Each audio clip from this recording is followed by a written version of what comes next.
মাটি বামে মাটি মাটি হবে বিছানা আসছো একা যাইবা একা সঙ্গে কে হয়ে যাবে না আল্লাহুম্মা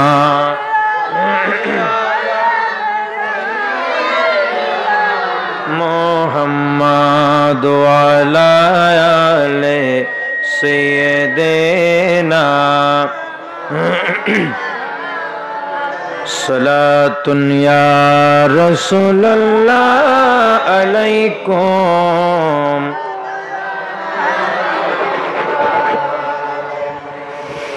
না ছুটে हाथ से दामन तुम्हारा या रसूल अल्लाह हमेशा ये रहे कायम सहारा या रसूल अल्लाह सलातुन या सलामुन या हबीब अल्लाह औज़ु बिल्लाहि मिनश शैतानिर रजीम बिस्मिल्लाहिर रहमानिर रहीम वअदल्लाहु अल्लज़ीना आमनू मिनकुम وعد الله الذين آمنوا وعملوا الصالحات منهم مغفرة وأجرا عظيما صدق الله المولانا العظيم وصدق رسوله النبي الحبيب الكريم ونحن على ذلك لمن الشاهدين والشاكرين والحمد لله رب العالمين ربي صلِّ وسلم وبارك عليه معزز محترم واجب الاحترام ذو المشد والاحتشام অধ্যকার চট্টগ্রামের ঐতিহ্যবাহী বুচপুর ইদিলপুর মিয়াজি পাড়া নূরে মদিনা একতা সঙ্গের উদ্যোগে পবিত্র ঈদ মিলাদুন নবী সাল্লাল্লাহু তাআলা আলাইহি ওয়াসাল্লাম উদযাপন উপলক্ষে আজিমুশান নুরানি ওয়াজ মাহফিল 2018 এর সম্মানিত সভাপতি উপস্থিত মাওলানা মোহাম্মদ তাজুল ইসলাম সাহেব সম্মানিত প্রশাসনিক কর্মকর্তা বিএসআরএম চট্টগ্রাম মাহফিলের সম্মানিত উদ্বোধক জনাব মোহাম্মদ মাহবুবুল আলম ভূঁইয়া এবং প্রধান অতিথি আলহাজ মোহাম্মদ হাসান প্রবাসী ভাই মাহফিলের প্রধান মেহমান জনাব মোহাম্মদ সৈয়দুল হক সৈয়দ সাহেব এবং মাহফিলের সম্মানিত আলোচক মাওলানা মোহাম্মদ নুরুল হক সিদ্দিকী সম্মানিত খতিব মিয়াজি পাড়া জামে মসজিদ এবং আমার পূর্বে যিনি অতীব চমৎকার বয়ান করে শোনালেন বিশিষ্ট ওয়াইজ মোহাম্মদিয়া সুন্নিয়া মাদ্রাসা ফটিকছড়ি ধর্মপুরের সম্মানিত সফার জনাব মাওলানা মোহাম্মদ নাসির উদ্দিন আল কুতুবী সাহেব সহ বিশেষ করে স্নেহধন্য অত্র এলাকার এক কৃতি সন্তান বাংলাদেশ ইসলামী ছাত্র সেনা চট্টগ্রাম উত্তর জেলার সম্মানিত দাওয়া বিষয়ক সম্পাদক মাওলানা মোহাম্মদ মিনহাজ উদ্দিন সিদ্দিকী সহ অসংখ্য উলামায়ে ইকরাম সমবেত মুরব্বিয়ান এজাম সমবয়স্ক নওজওয়ান তরুণ ভাইরা ছোট্ট ছোট্ট শিশু কিশোরেরা পর্দার আড়ালে অবস্থানরত শ্রদ্ধাভাজন মা ও বোনেরা রহমানা ওয়া রাহিমাকুমুল্লাহু তাআলা আসসালামু আলাইকুম ওয়া রাহমাতুল্লাহি ওয়া বারাকাতুহু। আল্লাহ তাআলার দরবারে লাখো কোটি শুকরিয়া সিজদায়ে আদায়ের পর অগণিত দরুদ ও সালামের হাদিয়া নজরানা পেশ করছি নবীজি সরওয়ারে কায়নাত সাল্লাল্লাহু আলাইহি সাল্লামের আলিশান দরবারে, যে নবীর উম্মত হয়ে আল্লাহ পাক আমাদের প্রত্যেককে আল্লাহর সর্বশ্রেষ্ঠ বান্দা হিসাবে নির্বাচিত করেছেন। সকলে উচ্চ আওয়াজে বলুন সুবহানাল্লাহ। এবং আপনাদের অত্র এলাকায় অসংখ্য মাহফিল হয় এবং আপনারাও যথেষ্ট ওয়াজ ও নসিহত, বায়ান ও তাকরীর আপনারা শুনেন।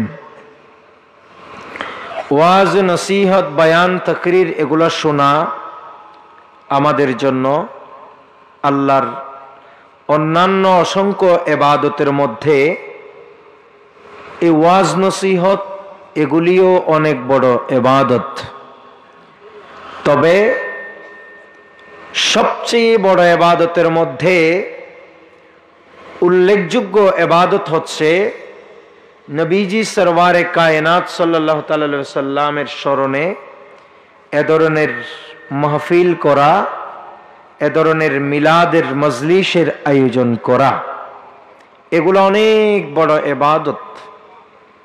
আল্লাহ পাক সুবহানাহু ওয়া তাআলা বলছেন এটা এমন ইবাদত ওয়া হুয়া খায়রুম মিম্মা ইয়াজমাউন। আল্লাহ বলছেন নবীজির আগমনে খুশি হওয়া, আনন্দিত হওয়া, হুয়া খায়রুম মিম্মা ইয়াজমাউন, এটা হচ্ছে সমস্ত ইবাদত রিয়াজত বান্দারা যা করে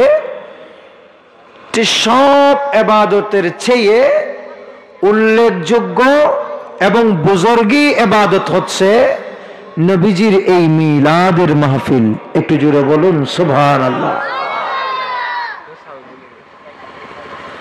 আল্লাহ পাক বলছেন ওয়াদাল্লাহুল্লাযীনা আমানু ওয়া আমিলুস সালিহাতি মিনহুম মাগফিরাতাও ওয়া আজরান আযীমা। আল্লাহ বলছেন আমি নিশ্চয়ই ওয়াদা দিয়েছি, আল্লাহ বলেন আমি ওয়াদা দিয়েছি যারা ঈমান আনে, সৎকর্ম করে, আমি ওই সমস্ত বান্দাদের জীবনের গুনাহও মাফ করে দিই এবং ওই সমস্ত বান্দাদেরকে বড় মহান পুরস্কার আমি আল্লাহ দিই। একটু জোরে বলুন না সুবহানাল্লাহ। তাহলে বোঝা যায় যদি নবীজির মিলাদের মাহফিল, এ ধরনের মাহফিল মজলিস, নামাজ, দোয়া, ইবাদত, রিয়াজত পাশাপাশি এ ধরনের ইলমি মজলিস, এ ধরনের অনুষ্ঠান, এগুলা সব আমলে সালেহ, নেক আমল, ভালো আমল। আর আল্লাহ বলেন যারা ভালো আমল করে আমি আল্লাহ তাদের গুনাহ মাফ করে দিই এবং আমি আল্লাহ তাদেরকে উত্তম ভালো পুরস্কার দান করি। একটু জোরে বলুন সুবহানাল্লাহ। আযীমা বলছেন বড় পুরস্কার, মহান পুরস্কার আল্লাহ দান করেন। অতএব এ ধরনের মাহফিল আপনারা সব সময় করেন বলে বিরক্ত হবেন না, সব সময় শুনেন বলেও বিরক্ত হওয়ার কোনো কারণ নেই। বরং আল্লাহর কাছে দোয়া করবেন আল্লাহ যেন এ ধরনের মাহফিল, এ ধরনের মজলিসে যেন আল্লাহ পাক সুবহানাহু ওয়া তাআলা সব সময় যেন আমাদেরকে অ্যাটেন্ড হওয়ার তৌফিক দান করেন। একটু জোরে বলুন আমিন। প্যারে হাজরিন, বললাম নেক আমল যেগুলি আছে সেগুলি করলে আল্লাহ গুনাহ মাফ করে দেয়। কথা বলুন, কি মাফ করে দেয়? গুনাহ মাফ করে দেয়। আর যখন বান্দা নেক আমল করে না, বান্দা যখন কোনো ঈমান আনার পরে,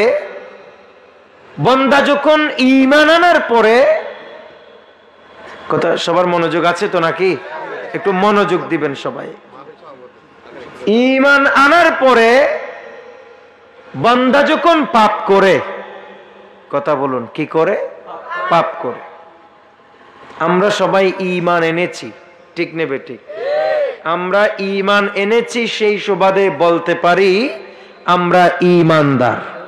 তো আমার নবী বলেন যারা ঈমান আনে, ঈমান আনার পরে যদি কোনো বান্দা পাপ করে, ওই পাপের কারণে বান্দার কলবে ময়লা আবর্জনা জমে যায় এবং বান্দার কলবে পাপের কারণে বান্দার কলব সেখানে অন্ধকার হয়ে যায়, আধার রেখা পড়ে যায়।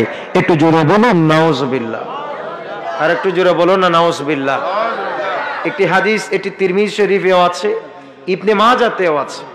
সবার কোনো অসুবিধা তো নাই আলহামদুলিল্লাহ। ইনশাআল্লাহ এগুলো শুনবেন।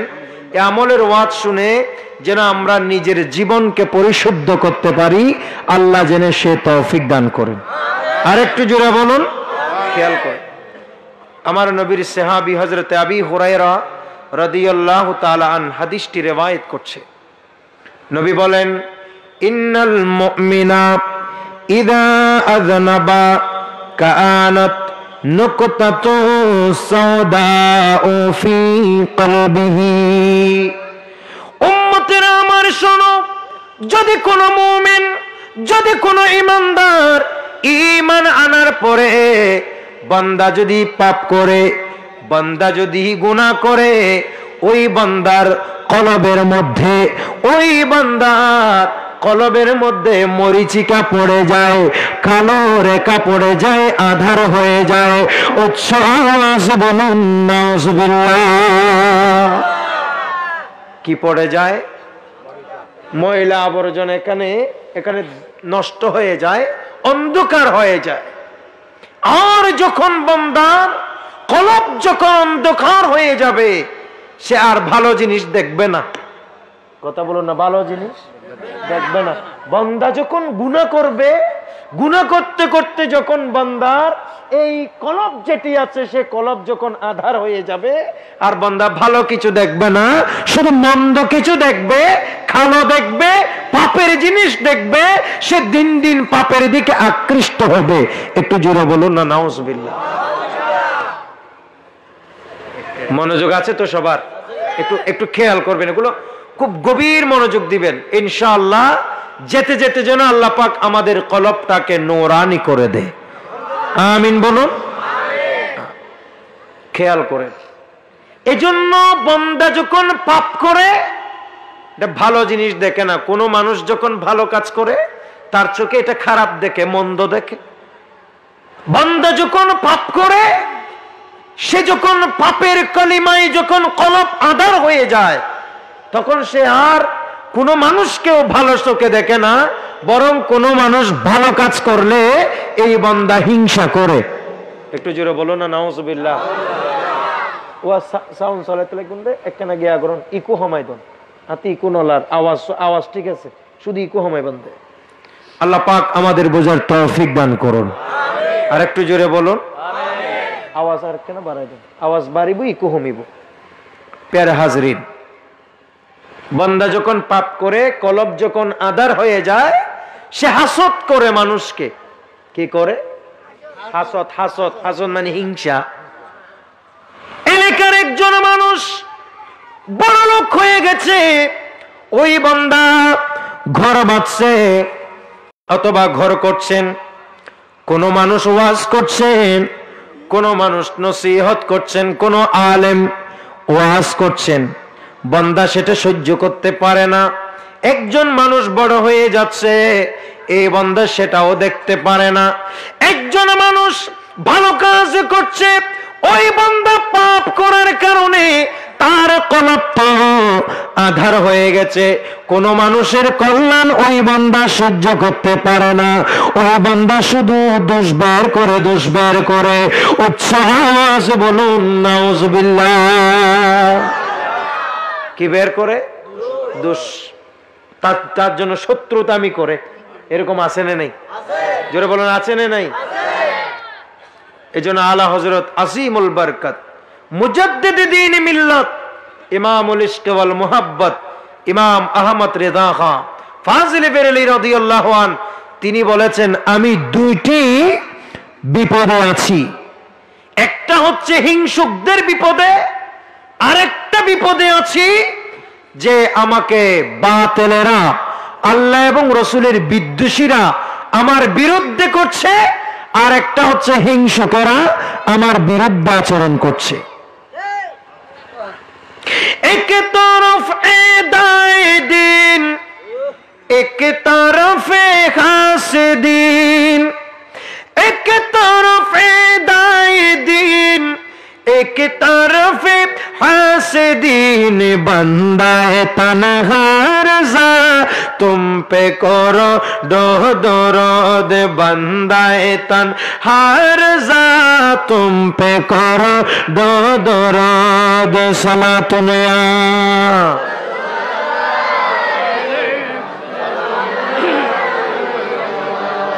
কি বললাম আমার ভাইরা, মানুষ যখন পাপ করে তখন হিংসা করে। কথা বলেন, কি করে? হিংসা করে। আর আলা হযরত আজিমুল বরকত বলেন, দুনিয়ার মানুষ আল্লাহর জাহান্নামে যাবে 72 ফেরকা। কয় ফেরকা? সবাই বলো না, কি কয় ফেরকা? 72 ফেরকা। আর এক ফেরকা যাবে জান্নাতে। কোথায় যাবে? কয় ফেরকা? এক ফেরকা। এটা আমার নবীর হাদিস, খেয়াল করেন। আলা হযরত কেবলা এই হাদিসের বর্ণনা কিভাবে দিচ্ছেন। 73 ফেরকা আছে, 73 ফেরকার মধ্যে 72 ফেরকা যাবে জাহান্নামে। কোথায় যাবে?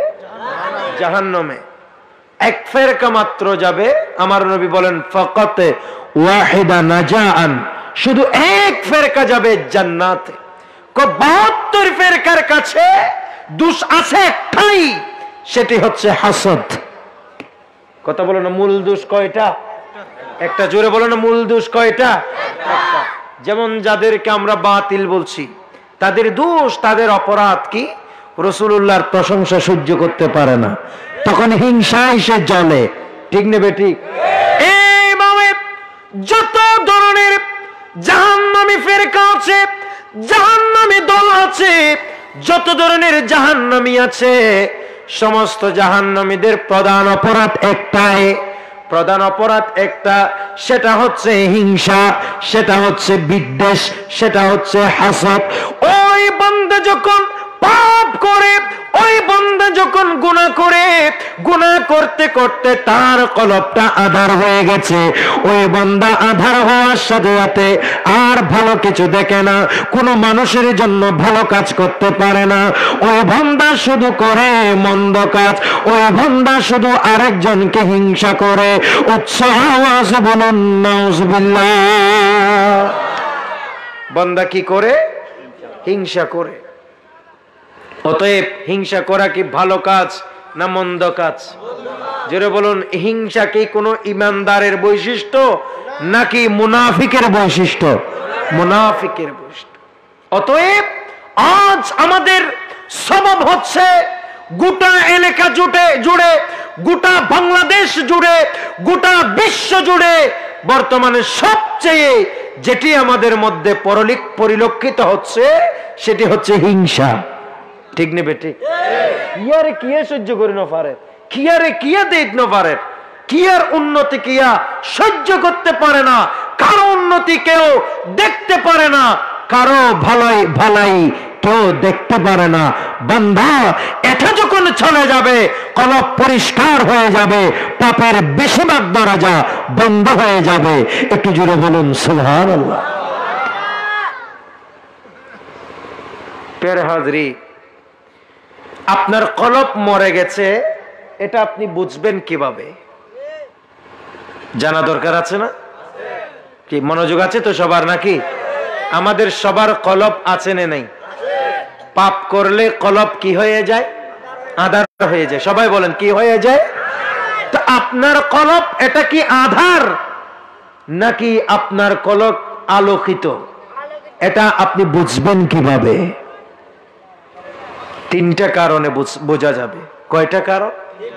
সবাই বলুন, কয়টা কারণ? এক নম্বর, আদমুল খাজনে মা ফাতাকা মিনাত তাআত।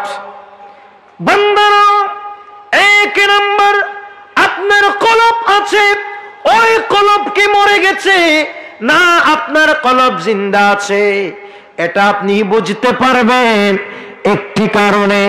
এক নম্বর কারণ হচ্ছে আজান দিবে মুয়াজ্জিন, নামাজের ওয়াক্ত হবে, আপনার আজান দিয়েছেন মুয়াজ্জিন, নামাজের ওয়াক্ত হয়েছে, বুঝে গেছেন। নামাজ পড়াচ্ছে ইমাম সাহেব, আপনার কান দিয়ে শুনছেন, আপনার ঘরের পাশে মসজিদ, দোকানের পাশে মসজিদ, আপনার এলাকায় মসজিদ, কিন্তু আপনি নামাজে যেতে ইচ্ছে করছে না, নামাজ চলে গেছে, আপনার কোনো আফসোস নাই, আক্ষেপ নাই। এরপরে আপনার কলবে যখন কোনো ধরনের অনুভূতি হচ্ছে না, বোঝা যাবে আপনার কলব মারা গেছে। আপনার কলব কি হয়ে গেছে? মারা গেছে। এক নম্বর কি? নামাজ চলে যাচ্ছে কিন্তু আপনার কোনো খবর মাত্র নন খবর নেই, নামাজ চলে যাচ্ছে। এরকম যত ইবাদত আছে, নামাজ রোজা চলে যাচ্ছে, আপনার কোনো খোঁজ খবর নেই। সবাই রোজা রাখছে কিন্তু আপনার থেকে এই টেনশন নেই যে আল্লাহকে কি জবাব দেব। রোজা তো উনারা রাখছে, আমার উপরও ফরজ, এটা আপনার ভিতরে অনুভূতি হচ্ছে না। আপনার অঢেল সম্পদ, বিলপোড়া আপনার জমি, আপনার বড় বিল্ডিং ঘর, আপনার কোটি কোটি টাকার সম্পদ আল্লাহ আপনাকে দান করেছেন, কিন্তু আপনি হজ করছেন না, যাকাত দিচ্ছেন না, এটা নিয়ে কোনোদিন আপনার আফসোস হয় না। মনে রাখতে হবে আপনার কলব মারা গেছে। কথা বলুন, আপনার কলব মারা গেছে। এগুলো আপনারা নিজে নিজে, এটা আমি থার্মোমিটার দিচ্ছি আপনাদেরকে। কি মিটার? জ্বর মাপার একটা মিটার আছে না, ওটা কি? থার্মোমিটার। আপনার জ্বর কয় ডিগ্রি আছে থার্মোমিটার দিলে বোঝা যায়। তা আমি যেগুলো দিচ্ছি এগুলো হচ্ছে আপনাদের জন্য থার্মোমিটার। এই থার্মোমিটার দিয়ে নিজে নিজে মাপেন যে আপনি কোন অবস্থায় আছেন, আপনার কলব কি জিন্দা না মরা। আল্লাহ আমাদের বোঝার তৌফিক দান করুন। এক। দুই নম্বর, তারাকুন নাদামে আলা মা ফাআলতা মিনাজ জিল্লাহ। বান্দারা, দ্বিতীয় নম্বর হচ্ছে আপনি গুনাহ করেছেন, কোন মানুষের গীবত করেছেন। কি করেছেন? আছে না এরকম? গীবত করছেন অহেতুক, অনর্থক। অমুককে আমার ভালো লাগে না, হাঁটে যে কিরকম পা একটা লেঙ্গায় লেঙ্গায়, এগুলোর নাম গীবত। এরকম আছে না নাই? সামনে দেখলে কিন্তু সালাম দেন, আসসালামু আলাইকুম, ভালো আছেন, কিন্তু পেছনে গেছে ফালতু এই লোক, সহ্য করতে পারে না, একদম দেখলে গিল লাগে। এরকম অনেক মানুষ আছে নাকি নাই? এটাকে কি বলে? গীবত। যাই বলে গীবত বলে, অপবাদ বলে, এগুলো সব কি গুনার কাজ না ভালো কাজ? সবাই বলুন কি কাজ? গুনার কাজ। এই গুনার কাজ করেছেন, আপনার মোটেও অন্তরে কোনো ধরনের খারাপ লাগে না। গুনাহ করার পরেও আপনার কলবে কোন ধরনের চিন্তা আসে না, আরে আমি এত বড় গুনাহ করলাম, আল্লাহ আমারে মাফ করবেনি, কবরে গেলে কি জবাব দেব, রাসূলুল্লাহ যদি কবরে আসে এই চেহারা কেমনে দেখাবো, এ ধরনের কোনো টেনশন চিন্তা আপনার হয় না। মনে রাখবেন আপনার কলব মারা গেছে। আপনার কলব মারা গেছে। সবাই বলুন আপনার কলব। সবাই কি আমার কথা বুঝেন? তাহলে কলব মরে যাওয়ার তিনটি বৈশিষ্ট্য আমি আপনাদেরকে বলছি। এক নম্বর হচ্ছে ফরজ ইবাদত ছুটে যাচ্ছে কিন্তু আপনার কলবে কোনো আসর হচ্ছে না, মনে করবেন আপনার কলব মারা গেছে, পাপের কলিমায় ছেয়ে গেছে। দ্বিতীয় নম্বর, আপনি পাপ করেছেন, এনিওয়ান, যে কোনো পাপ। আপনি কারো গীবত করেছেন, কারো চুগলখড়ি করেছেন, কাউকে কাউকে ঝগড়া লাগাই দিয়েছেন, কোথাও গিয়ে ব্যভিচার করেছেন, কোথাও গিয়ে কোনো মানুষকে হয়তো কষ্ট দিয়েছেন, কোথাও গিয়ে কোনো জায়গা থেকে চুরি করেছেন, ডাকাতি করেছেন, আপনার ভেতরে কোনো ধরনের অনুভূতি হচ্ছে না, মনে রাখবেন আপনার কলব। সবাই বলুন আপনার কলব মারা গেছে। তিন নম্বর, ওয়াসুহাবাতুকা লিল গাফিলিনা ওয়াল আমওয়াত। ভালো কাজ থেকে গাফেল হয়ে যাওয়া। আপনার এলাকায় মাহফিল চলে, মাহফিল শুনতে আপনার ভালো লাগে না, আপনার এলাকায় মাহফিল চলে ভালো লাগে না, আলেম ওলামার মজলিস চলে ভালো লাগে না, এমনকি যে কোনো নেক আমলে নেক বৈশিষ্ট্যে জিকিরের মাহফিল ভালো লাগে না, ওয়াজের মাহফিল ভালো লাগে না, নসিহতের মাহফিল ভালো লাগে না। যখন আপনার কাছে যখন দান করতে ভালো লাগে না, খায়রাত দিতে ভালো লাগে না, সদকা করতে ভালো লাগে না, মাহফিলে দিতে ভালো লাগে না, মাহফিলে বসতে ভালো লাগে না, মিলাদুন নবী বললে খারাপ লাগে, জশ্নে জুলুস বললে খারাপ লাগে, আলেম ওলামার মজলিস বললে তাও খারাপ লাগে। মনে রাখবেন আপনার কলব জিন্দা নাই, কলব আপনার মারা গেছে। কলব আপনার কি হয়ে গেছে? মারা গেছে। এটা আমি আপনাদের থার্মোমিটার দিলাম সর্বপ্রথম। এবার নিজেকে নিজে মেপে দেখুন আপনার অবস্থা কি, আপনার কলবের অবস্থা কি। কথা কি বোঝা যায়? আপনার কলবের কি অবস্থা এটা আপনাকে মাপতে হবে। অথচ আমাদের উচিত আল্লাহর ভয়ে সবসময় কাঁদা, আল্লাহকে ডাকা, আল্লাহকে স্মরণ করা, আল্লাহর কাছে ক্ষমা প্রার্থনা করা। ঠিক নেবে ঠিক? আমার আল্লাহ বলেন ওয়াদাল্লাহুল্লাযীনা আমানু ওয়া আমিলুস সালিহাত। বান্দারা আমার শোনো, আমি তোমাদেরকে ওয়াদা দিয়েছি যারা নেক কাজ, যারা ঈমান এনেছো, ঈমান আনার পাশাপাশি যারা ভালো আমল করেছো, নেক আমল করেছো, মাহফিল করেছো, মাহফিলে টাকা দিয়েছো, মাহফিলে বসেছো, এই ধরনের যত ভালো আমল আছে, যত নেক কাজ আছে, যত ভালো কাজ আছে, ওই সমস্ত ভালো কাজ যখন তুমি বান্দা করেছো, আমি আল্লাহ তোমাদেরকে ওয়াদা দিয়েছি তোমাদের জীবনের গুনাহ মাফ করে দেব। গুনাহ মাফ করবেন কে? আরে জোরে বলুন কে? ক্ষমা যদি চাও কব পাপ করিয়া, প্রভু দিবেন ক্ষমা করে ক্ষমা বিলায়, ক্ষমা বিলায়। তার দ্বারে এসো না ক্ষমা চাও না বান্দা, তার দ্বারে এসো না ক্ষমা চাও না, প্রভুর প্রেমে মন সাড়া দাও না। সালাতুনিয়া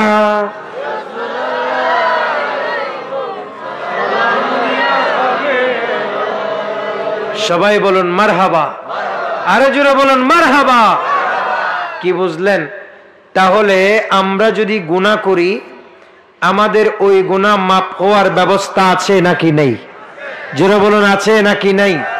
আমি প্রথমেই আপনাদেরকে বললাম যে আমরা আমাদের কলবের কি অবস্থা।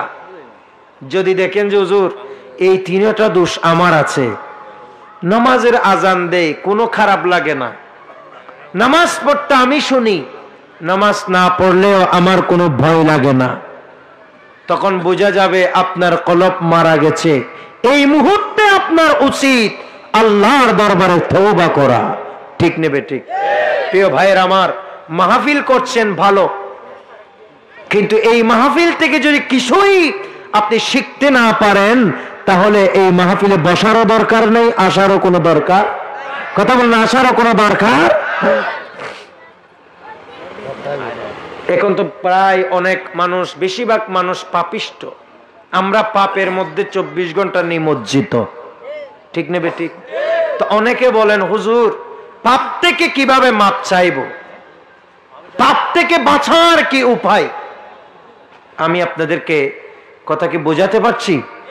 একটু আমার কথা শুনুন, একটু দুরূদ শরীফ পড়েন। আল্লাহুম্মা সাল্লি আলা সাইয়্যিদিনা মুহাম্মদ নাবিনা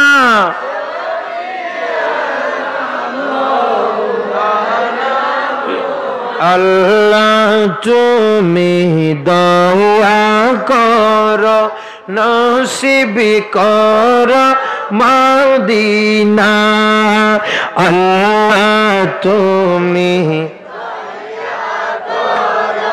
নসিব কর अरे नबीजी के ना दिखाया कब्रें नियो ना अल्लाहुम्मा सल्ले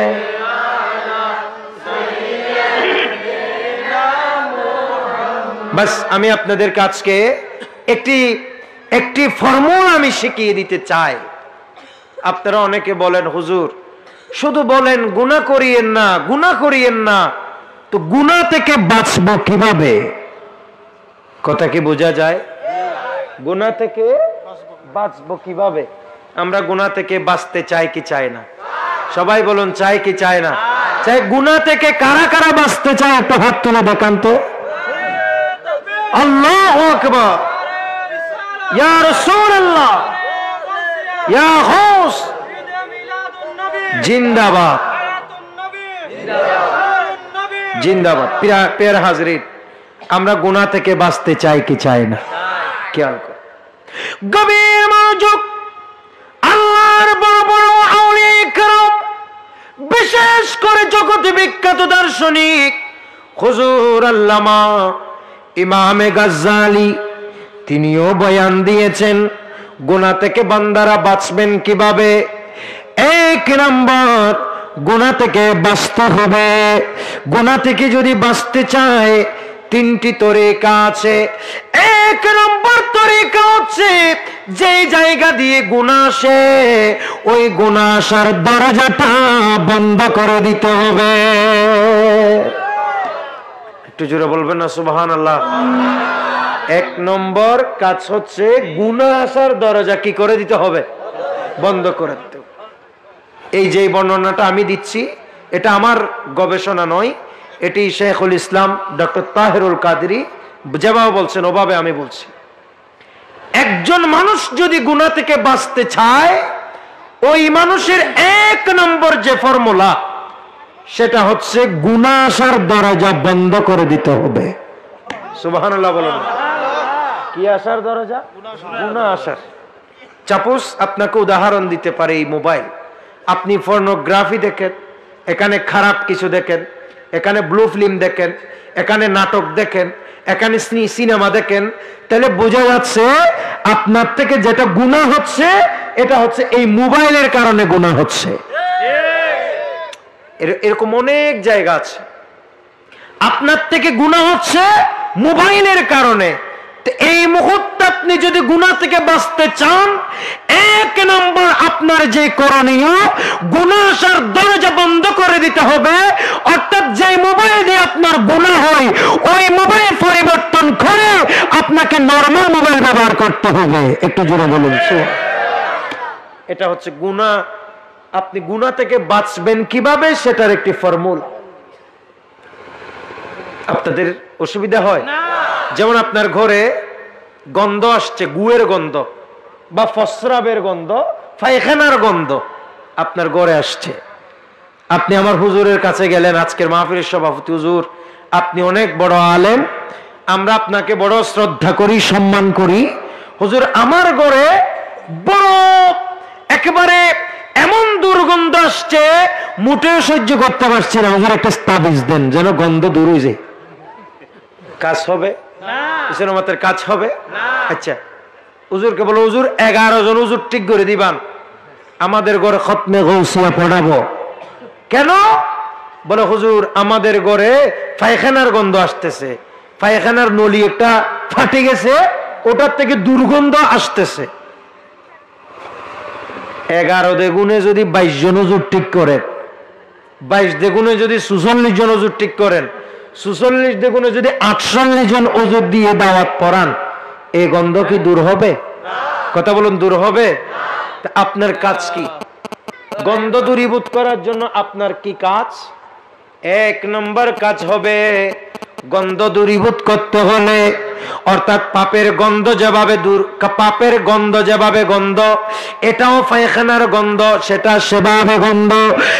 আপনাকে যে কাজ করতে হবে সেটা হচ্ছে যেই জায়গা থেকে নলিটা ফেটে গেছে ওই জায়গা বন্ধ করে দিতে হবে। ওই জায়গা বন্ধ হওয়া পর্যন্ত আপনার দুর্গন্ধ কখনো সরবে না।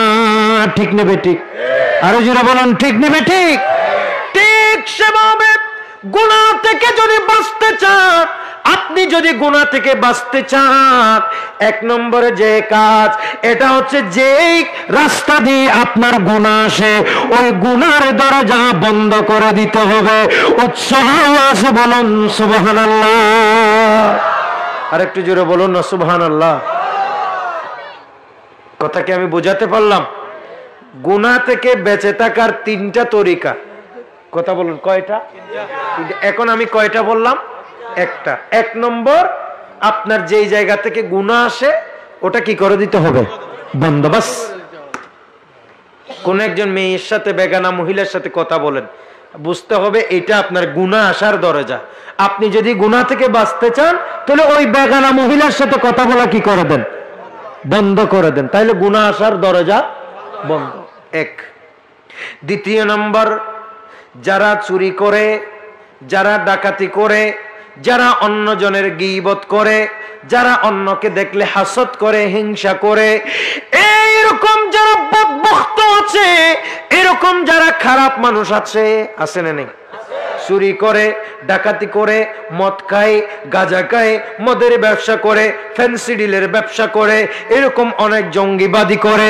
কিন্তু আমাদের আত্মীয় অথবা আমার সাথে স্কুলে পড়েছে, কলেজে পড়েছে, ইউনিভার্সিটিতে পড়েছে, আমি কিন্তু এগুলা করি না, আমার বন্ধু করে, আমি তার সাথে সহবতে থাকি, আমি তার সাথে সবসময় ওঠা বসা লেনদেন। কেউ যদি বলে তুমি এরকম মানুষের সাথে কেন হাঁটো, বলে না ও খারাপ, কিন্তু আমি তো খারাপ না, আমি এমনি থাকি আর কি। আপনাকে গুনাহ থেকে যদি বাঁচতে হলে সেরকম যারা মন্দ লোক আছে ওই মন্দ লোক থেকে দূরে থাকতে হবে। মন্দ লোক থেকে আপনাদেরকে অসুবিধা হয় নাকি? মন্দ লোক থেকে দূরে থাকতে হবে। যারা পাপ করে, এরকম অনেক পাপিষ্ট মানুষ আছে না? আছে। আপনার বন্ধু, আপনার খালতো ভাই, আপনার কাজিন, আপনার মামতো ভাই, যেই হোক, অথবা আপনার ক্লাস ফ্রেন্ড, কোনো না কোনো ভাবে আপনার পরিচিত, কিন্তু ও খারাপ, বদখার, বদনসিব, সে গাঁজা খায়, মাকে মারে, বাবাকে বাদ দেয় না, এরকম বহুত বদকিসমত জাহান্নামী পোলা আছে কি নাই? আরো জোরে বলেন আছে কি নাই? তাহলে গুনাহ থেকে বাঁচতে হলে আপনাকে দুই নম্বরে যেই কাজ করতে হবে, এরকম খারাপ মানুষের থেকে আপনাকে দূরে সরে যেতে হবে। দেখেন, এগুলো অত্যন্ত সূক্ষ্ম আলোচনা এবং আমাদের জন্য অতীব দরকারি। ঠিক নেবে ঠিক? আমি আপনাদেরকে এই জায়গায় বলতে পারি, আমি যে ফর্মুলা আমি আপনাদেরকে দিচ্ছি এই মোতাবেক যদি একজন মানুষ চলেন, খোদার কসম ইন্তেকালের আগে ওলি হয়ে যাবেন। তা আমরা চাই কি চাই না? জোরে বলুন, চাই কি চাই না? যদি ওলি হতে চান এই ফর্মুলা আপনারাও গ্রহণ করেন। এবং আমিও আমার নফসের প্রতি এই ওয়াজ, আমিও আমার নফসকে বলি যেন এগুলা আমি নিজেও হেদায়েত, এগুলা যেন আমি নিজেও আমল করতে পারি। আল্লাহ যেন তৌফিক দেন। আর একটু জোরে বলুন। বাবা, দুনিয়াটা কয় দিনের? একদিনেরও বর্ষা আছে, এক ঘন্টার, এক মিনিটের, এক সেকেন্ডে। এমন অনেক মানুষ আছে না, সেকেন্ডেই মারা গেছে, কোনো অসুখ নাই, হুট করে এটার একটা নাম দিছে, কয় স্ট্রোক করছে, নয়তো ঠিক ছিল সব। আসলে কি স্ট্রোক করছে না হায়াত শেষ হয়েছে? হায়াত শেষ, নাম দিয়েছে আর কি। গভীর মনোযোগ। এক নম্বরে গুনাহের দরজা বন্ধ।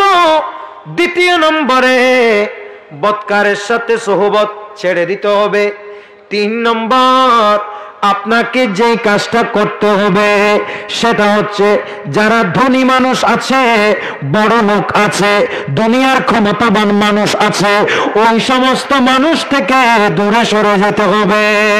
আপনি যদি ওই সমস্ত মানুষ থেকে দূরে সরে যান, তাহলে আপনার জীবনের গুনার দরজা বন্ধ হয়ে যাবে। 3 নম্বরে ধনী মানুষ থেকে দূরে থাকতে হবে। আপনারা আমার কথা বুঝে নাকি রাগ করছে নাকি আমার সাথে? হুজুর কি বলেন, ধনী মানুষের সাথে সম্পর্ক রাখলে মাহফিলে তো চাঁদা পাবো, ধনী মানুষের সাথে সম্পর্ক রাখলে একজন এলাকার মান্যগণ্য বরেণ্য একজন সন্ত্রাসীর সাথে যদি সম্পর্ক আমার থাকে, তাহলে তো আমাকে সবাই ভয় করবে। একটু জোরে বলো না নাউজুবিল্লাহ। তা আপনাকে ভয় করার দরকারটা কি? কোনো দরকার আছে? এই ভয় কোথায় যাবে? আপনি যার ভয় দেখাবেন, আপনি যদি একজন সন্ত্রাসীর সাথে আপনার পরিচয়, ভালো সম্পর্ক, একজন সমাজের বড় একজন দাপটশালী মানুষের সাথে আপনার সম্পর্ক, আচ্ছা বলেন এই সম্পর্ক আপনাকে কি কবর, এই সম্পর্ক কি আপনাকে সওয়াবের দিকে নিয়ে যাবে না গুনার দিকে নিয়ে যাবে? মাথা না হইকে নিয়ে যাবে বোধ গুনার মিক্কে কিনলে অনতি সবসময় অহংকারে হাস করিব। সদাই কি সদায় রাতি 3টা বাজো আয় একটু অসুবিধা কি আনলে তো অমুক করলে পরিচয় আস্তে আস্তে করি তারা ধরাই দিম ফোন। ঠিক নেবে ঠিক? এরকম জেনা করেন, বেবিচার করেন, যত ধরনের অপরাধ করে আরেকজনের হত্যা করছে, টুসি মারি নাক পাটাই দিছে, এগুলো সব কিছুর পেছনে ওই মানুষটা আসলে কোনো দোষ নাই, কিন্তু বেচারার দোষ ছিল ওটা যে সে একজন মালদার মানুষের সাথে তার সম্পর্ক, অথবা সমাজের একজন সন্ত্রাসীর সাথে তার সম্পর্ক, এটার অহংকারে সে গুনাহ করতে আর ভয় লাগে না। ঠিক নেবে ঠিক কথা বলুন। সেজন্য আল্লাহর ওলিরা বলে, তোমাকে তুমি যদি চাও গুনাহ থেকে বেঁচে থাকতে, তাহলে তোমার তৃতীয় নম্বর কাজ হচ্ছে তুমি ধনবান মানুষ থেকে, প্রভাবশালী মানুষ থেকে তুমি দূরে সরে যাও। আর তুমি যখন এরকম প্রভাবশালী মানুষ যখন তোমার থাকবে না, একজন সন্ত্রাসের অহংকার যখন তোমার থাকবে না, তুমি তখন আল্লাহর উপর নির্ভরশীল হয়ে যাবে। ঠিক নেবে ঠিক? দেখেন আমরা যারা গরিব, কথা বলেন, আমরা যারা গরিব, আমরা সবসময় কার উপর ভরসা করি? আল্লাহর উপর। আমাদের কোনো ধনবান মানুষের সাথে পরিচয় নাই, আমাদের সাথে কোনো সন্ত্রাসের পরিচয় নাই, আমাদের সাথে সমাজের কোনো বড় নেতা কেতা এমপি মন্ত্রী আমি ফোন দিলে আমাকে চিনব না। তা আমরা কাজ করলেই আমাদের উপর যখন কেউ জুলুম করে, আমরা তখন বাধ্য হয়ে বলি থাক বিচার আল্লাহকে দিলাম, আল্লাহ যা করেন আলাইসাল্লাহু বিআহকামিল হাকিমিন।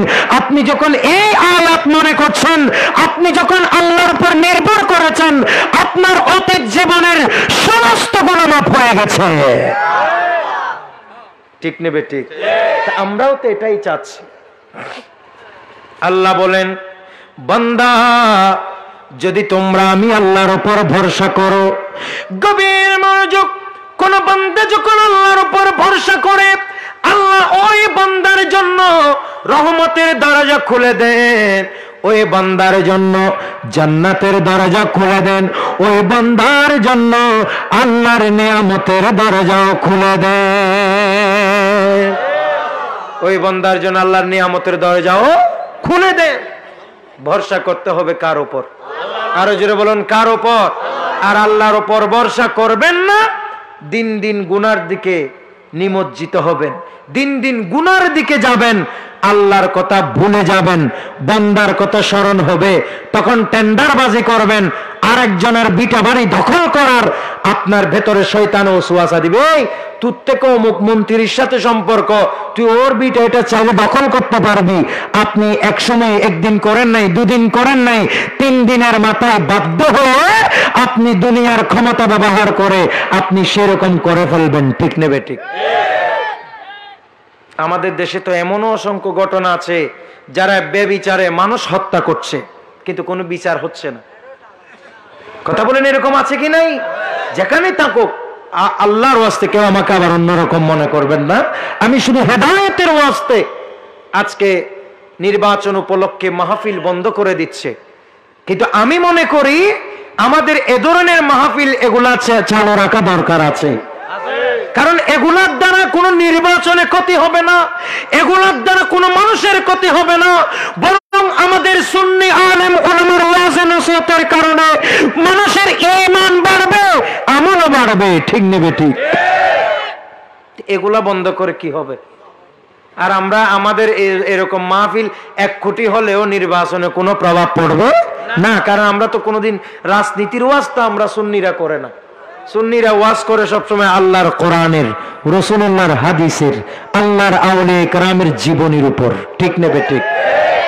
আজ পর্যন্ত দেখেছেন সুন্নিরা কোনো মাহফিলে গিয়ে হামলা করেছে? আজ পর্যন্ত দেখেছেন সুন্নির একটি রিক্সা ভেঙেছে? আজ পর্যন্ত দেখেছেন সুন্নিরা কারো কোনোদিন কোনোভাবে গিয়ে কাউকে কোনো ক্ষতি করেছে? কোনোদিন, আজ পর্যন্ত কোনোদিন সরকার যে আসুক আমরা সুন্নিরা সবসময় শ্রদ্ধা করেনি। আমরা কোনোদিন কোন সরকারকে দোষারোপ করি না, কারণ আমাদের বিশ্বাস সবাই চায় নিজের দেশটাকে ভালোভাবে চালাতে। ঠিক নেবে ঠিক?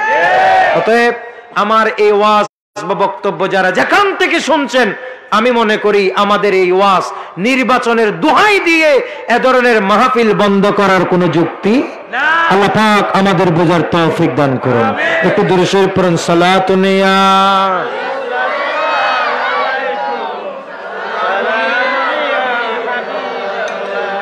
খেয়াল করেন, আল্লাহ পাক আমাদেরকে বোঝার তৌফিক দান করুন। আর একটু জোরে বলুন আল্লাহর একজন বড় ওলি, जिनार नाम हजरते इब्राहिम इब्ने अदहम। कथा बोलून इब्राहिम इब्ने अदहम। ओनार मजार पाक उमानेर अस्सूर नामक एलाकाय, ना सालाला ना अस्सूरे, एटाते आमी गिয়েছি गत বছর নভেম্বরে। ওখানে আমার মাহফিল ছিল, সেখান থেকে আমি জিয়ারতে যাওয়ার সুযোগ হয়েছে। একেবারে নদীর কিনারে এই আল্লাহর ওলি আরামে ঘুমাচ্ছেন। এটা তো আরব রাজ্য। অনেকে বলে আরবে মাজার নাই। মাজার আছে, ওই যে বললাম পাপের কারণে তার কলব আন্ধার হয়ে গেছে, অন্ধকার হয়ে গেছে, সে এখন ভালো আর মন্দ দেখে না। মদিনা শরীফ, রাসূলুল্লাহ রওজা শরীফ জিয়ারত করে এসে বাংলাদেশে আসি বলে সৌদি আরবে মাজার নেই। ঠিক নেবে ঠিক? কথা বলো। নবীর জিয়ারত করে আসছে মাজার, নবীজির রওজা শরীফ জিয়ারত করে দেশে এসে বলে সৌদি আরবে মাজার নেই। মাজার আছে, মূলত ইটার ইমান নাই। কথা বলুন ঠিক নেবে ঠিক? মূলত ওর কি নাই? ইমান। গভীর মনোযোগ। আল্লাহর বড় ওলি হযরত সাইয়েদনা ইব্রাহিম ইবনে আদহাম, ওনার কাছে একজন আল্লাহর বান্দা এলেন, বললেন হুজুর আমি আপনার কাছে জানতে চাই গুনাহ থেকে বাঁচার জন্য আমাকে কিছু ফর্মুলা বাতাইয়ে দেন, আমাকে কিছু গুনাহ থেকে বাঁচার জন্য আমাকে কিছু রাস্তা দেখাইয়ে দেন। হুজুর আপনি যদি আমাকে গুনাহ থেকে বাঁচার জন্য রাস্তা বাতাইয়ে দেন, এটা হবে আমার জন্য একটা বড় পাওয়া, আর এটাই হবে আমার জন্য নাজাতের ওসিলা। তো আমরাও গুনাহ থেকে পেছনে মাথা দে সত্যি কি বাঁচতে চান? আপনারা হাত তুলে বলেছেন যে গুনাহ থেকে বাঁচতে চাই, তাহলে আমার এই ওয়াজ শুনুন আপনারা। আমি জানি অনেকে বলবেন হুজুর এই ওয়াজের কি দরকার মিলাদুন নবীতে? আরে মিলাদুন নবীর ওয়াজ এগুলা যেমন ইবাদত, মিলাদুন নবীর কথা বললে যেভাবে আল্লাহ এবং রাসূল খুশি হবেন, এগুলার কথা বললেও আল্লাহ এবং রাসূল কি হবে? খুশি। আমার নবী তো বলেই দিয়েছেন এটা, উম্মতেরা আমার হায়াতি খায়রুল লাকুম ওয়া মামাতি খায়রুল লাকুম তুরাদু আলাইয়া আমালাকুম। উম্মতেরা আমার শোনো, আমি রাসূল ইন্তেকাল হয়ে যাওয়া এটাও তোমাদের জন্য নিয়ামত, আর আমি নবী দুনিয়াতে আসা এটাও তোমাদের জন্য নিয়ামত। সুবহানাল্লাহ। নবী দুনিয়াতে আসা এটা আমাদের জন্য কি? নিয়ামত। সবাই বলেন এটা আমাদের জন্য নিয়ামত। আর দুনিয়ার থেকে চলে যাওয়া এটাও আমাদের জন্য নিয়ামত। এই জন্য আমরা উফাতুন নবী করি না, আমরা নবীর মৃত্যু দিবস করি না, আমরা নবীর মিলাদুন নবী করি। কি করি? কি করি? মিলাদ। আজি ঈদ মিলাদুন নবীর, বলুন ঈদ মিলাদুন নবীর মাহফিল চল, বলুন ঈদ মিলাদুন নবীর আনন্দ উল্লাসে সারা জগতে ভরেছে, আনন্দ উল্লাসে সারা জগতে ভরেছে, আজি ঈদ মিলাদুন নবীর মাহফিল চল, আজি ঈদ মিলাদুন নবীর। আরে পশু পাখি বৃকলতা মানব আর দানব নারায়ের রিসালত বলে করতেছে উৎসব, নারায়ের রিসালত বলে করতেছে উৎসব, সে উৎসবের দোল না দোলায়, সে উৎসবের দোল না দোলায় নূরের বাতাসে, আজি ঈদ মিলাদুন নবীর, বলুন ঈদ মিলাদুন নবীর। সবাই বলুন মারহাবা, জোরে বলুন মারহাবা। কিসের মাহফিল চলে? ঈদ নবীর আগমনে খুশি হওয়ার উৎসব চলে। তো অনেকে বলে হুজুর তো নবীতে ইন্তেকাল করেছেন, ইন্তেকালের জন্য আপনারা কাঁদেন না কেন? ইসলামে কাঁদার নিয়ম আছে 3 দিন। কথা বলুন কয়দিন? শোক পালনের নিয়ম 3 দিন। 3 দিনের পরে কোনো শোক পালন করা যাবে হারাম। এজন্য 1 নম্বর। 2 নম্বর, নবী বলেন উম্মত হায়াতি খায়রুল লাকুম ওয়া মামাতি খায়রুল লাকুম। আমি রাসূলের হায়াত, আমি নবী দুনিয়াতে এসেছি, এটাও তোমাদের জন্য নিয়ামত। নিয়ামত পাইলে খুশি নে বেজার? খুশি। জোরে বলুন খুশি নে বেজার? নবী বলেন ওয়া মামাতি খায়রুল লাকুম, আমি নবী দুনিয়া থেকে ইন্তেকাল করা এটাও তোমাদের জন্য নিয়ামত। বিদায় আমরা রাসূলুল্লাহর ওফাতুন নবী করি না, আমরা নবীজির আগমনে ঈদ মিলাদুন নবী করে নবীজির আগমনে আমরা খুশি উদযাপন করি। কথা কি ক্লিয়ার?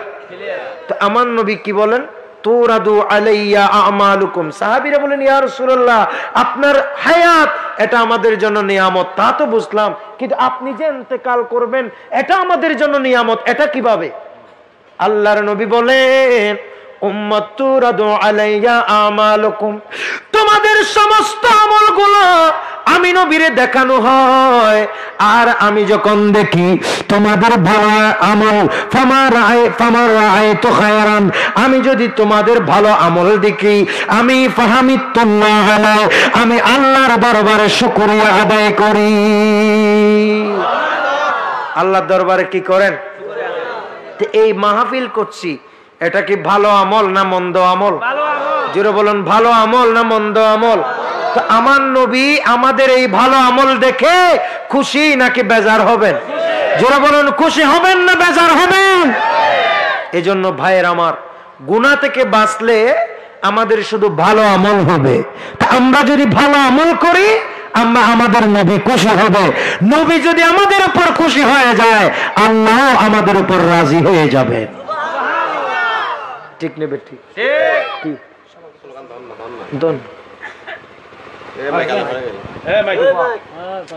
অসুবিধা নেই তো, সভাপতি সাহেব কইদিন দের বইয়ের না, এটা কোরআন হাদিসের আলোচনা চলতেন না, অসুবিধা কি? সভাপতি সাহেব কিন্তু বুঝিব না। সালাতুন ইয়া রাসূলুল্লাহ আলাইকুম সালামুন ইয়া, সবাই বলুন মারহাবা, আরো জোরে বলুন মারহাবা। মাহফিলের সম্মানিত সভাপতি মহোদয় আসছেন, আপনারা খুশি না বেজার? উনিও আলেম, আলেমকে সভাপতি দিবেন সবসময়। মাহফিলের সভাপতি হবেন আলেমরা, ঠিক নেবে? ঠিক। আলেমেই তো আলেমের মর্ম বুঝবেন। উনি কি কোরআন হাদিসের আলোচনা চলছে, ওনার নামে না দিলে উনি কি নারাজ হবেন? কখনো না। যেহেতু উনি আলেম, উনি আরো রাগ করবেন, বলে তোমরা কেন এটা করছো? গভীর মনোযোগ। আল্লাহর বড় ওলি হযরত সাইয়েদনা ইব্রাহিম ইবনে আদখাম, ওই ইব্রাহিম ইবনে আদখামকে একজন বান্দা জিজ্ঞেস করলেন, হুজুর আমি আপনার কাছে জানতে চাই পাপ থেকে বাঁচবো কিভাবে? পাপাচার থেকে কিভাবে বাঁচবো? গুনাহ থেকে বাঁচবো কিভাবে বলেন? আল্লাহর ওলি হযরতে ইব্রাহিম ইবনে আদগাম বলেন, এ আমার মুরিদ বক্ত শুনো, তুমি আমার থেকে জানতে চাইলা গুনাহ থেকে কিভাবে বাঁচবা। আমি তোমাকে গুনাহ থেকে বাঁচার জন্য 5টি ফর্মুলা শিখায় দেব। এগুলা যদি আমল করলে জীবনে কোনোদিন গুনাহ হবে না। আর একটু জোরে বলুন না সুবহানাল্লাহ। এরকম ফর্মুলা এগুলো আমাদেরও জানা দরকার আছে না নাই? জোরে বলুন আছে না নাই? এগুলো জানলেই তো জীবন বদলে যাবে। জীবন যদি বদলে যায় তাহলে তো এই মাহফিল করে সার্থক। নূরে মদিনা একতা সংঘের সমস্ত ভাইয়েরা সফল, আপনারাও সফল, ঠিক নেবে ঠিক? মাহফিল করবেন, একটা লাইনও শিখবেন না, শুধু হাসবেন, এটাকে নাট্যমঞ্চ বানাই ফেলবেন, এটা কি মাহফিল হলো? এরকম অনেক মাহফিল চলছে বর্তমানে। এটা কি মাহফিল না কৌতুকের মঞ্চ? এটা বোঝা যায় না। আর জুনা আসে তারিব মাহফিলও তাই ওনার বীজ এটা ওনারা 50,000 টাকা দাও, যে যাদের কারণে না সুন্নিয়তের লাভ হবে, নাকি আর কার লাভ হবে, নাকি এলাকার মানুষের ফায়দা হবে, ঠিক নেবে ঠিক? এ ধরনের মাহফিল এগুলো করতে হবে। যে সমস্ত কথা আমাদের দরকার এগুলো তো আমাদের বলতে হবে। আমিও তো হাসাইতে জানি আলহামদুলিল্লাহ, কিন্তু এই যদি আমি যদি হাসাই তো মাহফিলের কাজটা কি হলো? একজন সমাজের নিম্ন শ্রেণীর মানুষ হাসাইতে জানে, একজন রিক্সা চালক উনিও সুন্দর হাসাইতে জানে, কৌতুক করতে জানে। তো আমিও যদি মঞ্চে এসে কামিল পর্যন্ত পড়ালেখা করে, এমফিল করে, ডক্টরেট করে, আমিও যদি এখানে বসে আপনাদেরকে হাসাই, তো ওই নরমাল মানুষ যিনি জীবনে স্কুল মাদ্রাসায় যায় নাই, তার সাথে আর আমার সাথে কোনো তফাৎ আছে? কথা বলুন, তফাৎ আছে? খবরদার, এগুলো মাহফিল না, এগুলো তো উঠে যাবেন। মনে রাখবেন যে এই মাহফিলে বানায় বানায় কথা বলে, মিথ্যে মিথ্যে কথা বলে মানুষকে হাসায়, এগুলো কোনোদিন মাহফিল হতে পারে না, বরং এটা শয়তানের আড্ডাখানা বানাই ফেলে। কথা বলেন ঠিক নেবে ঠিক? কি লাভ হবে ওদের কারণে সুন্নিয়তের?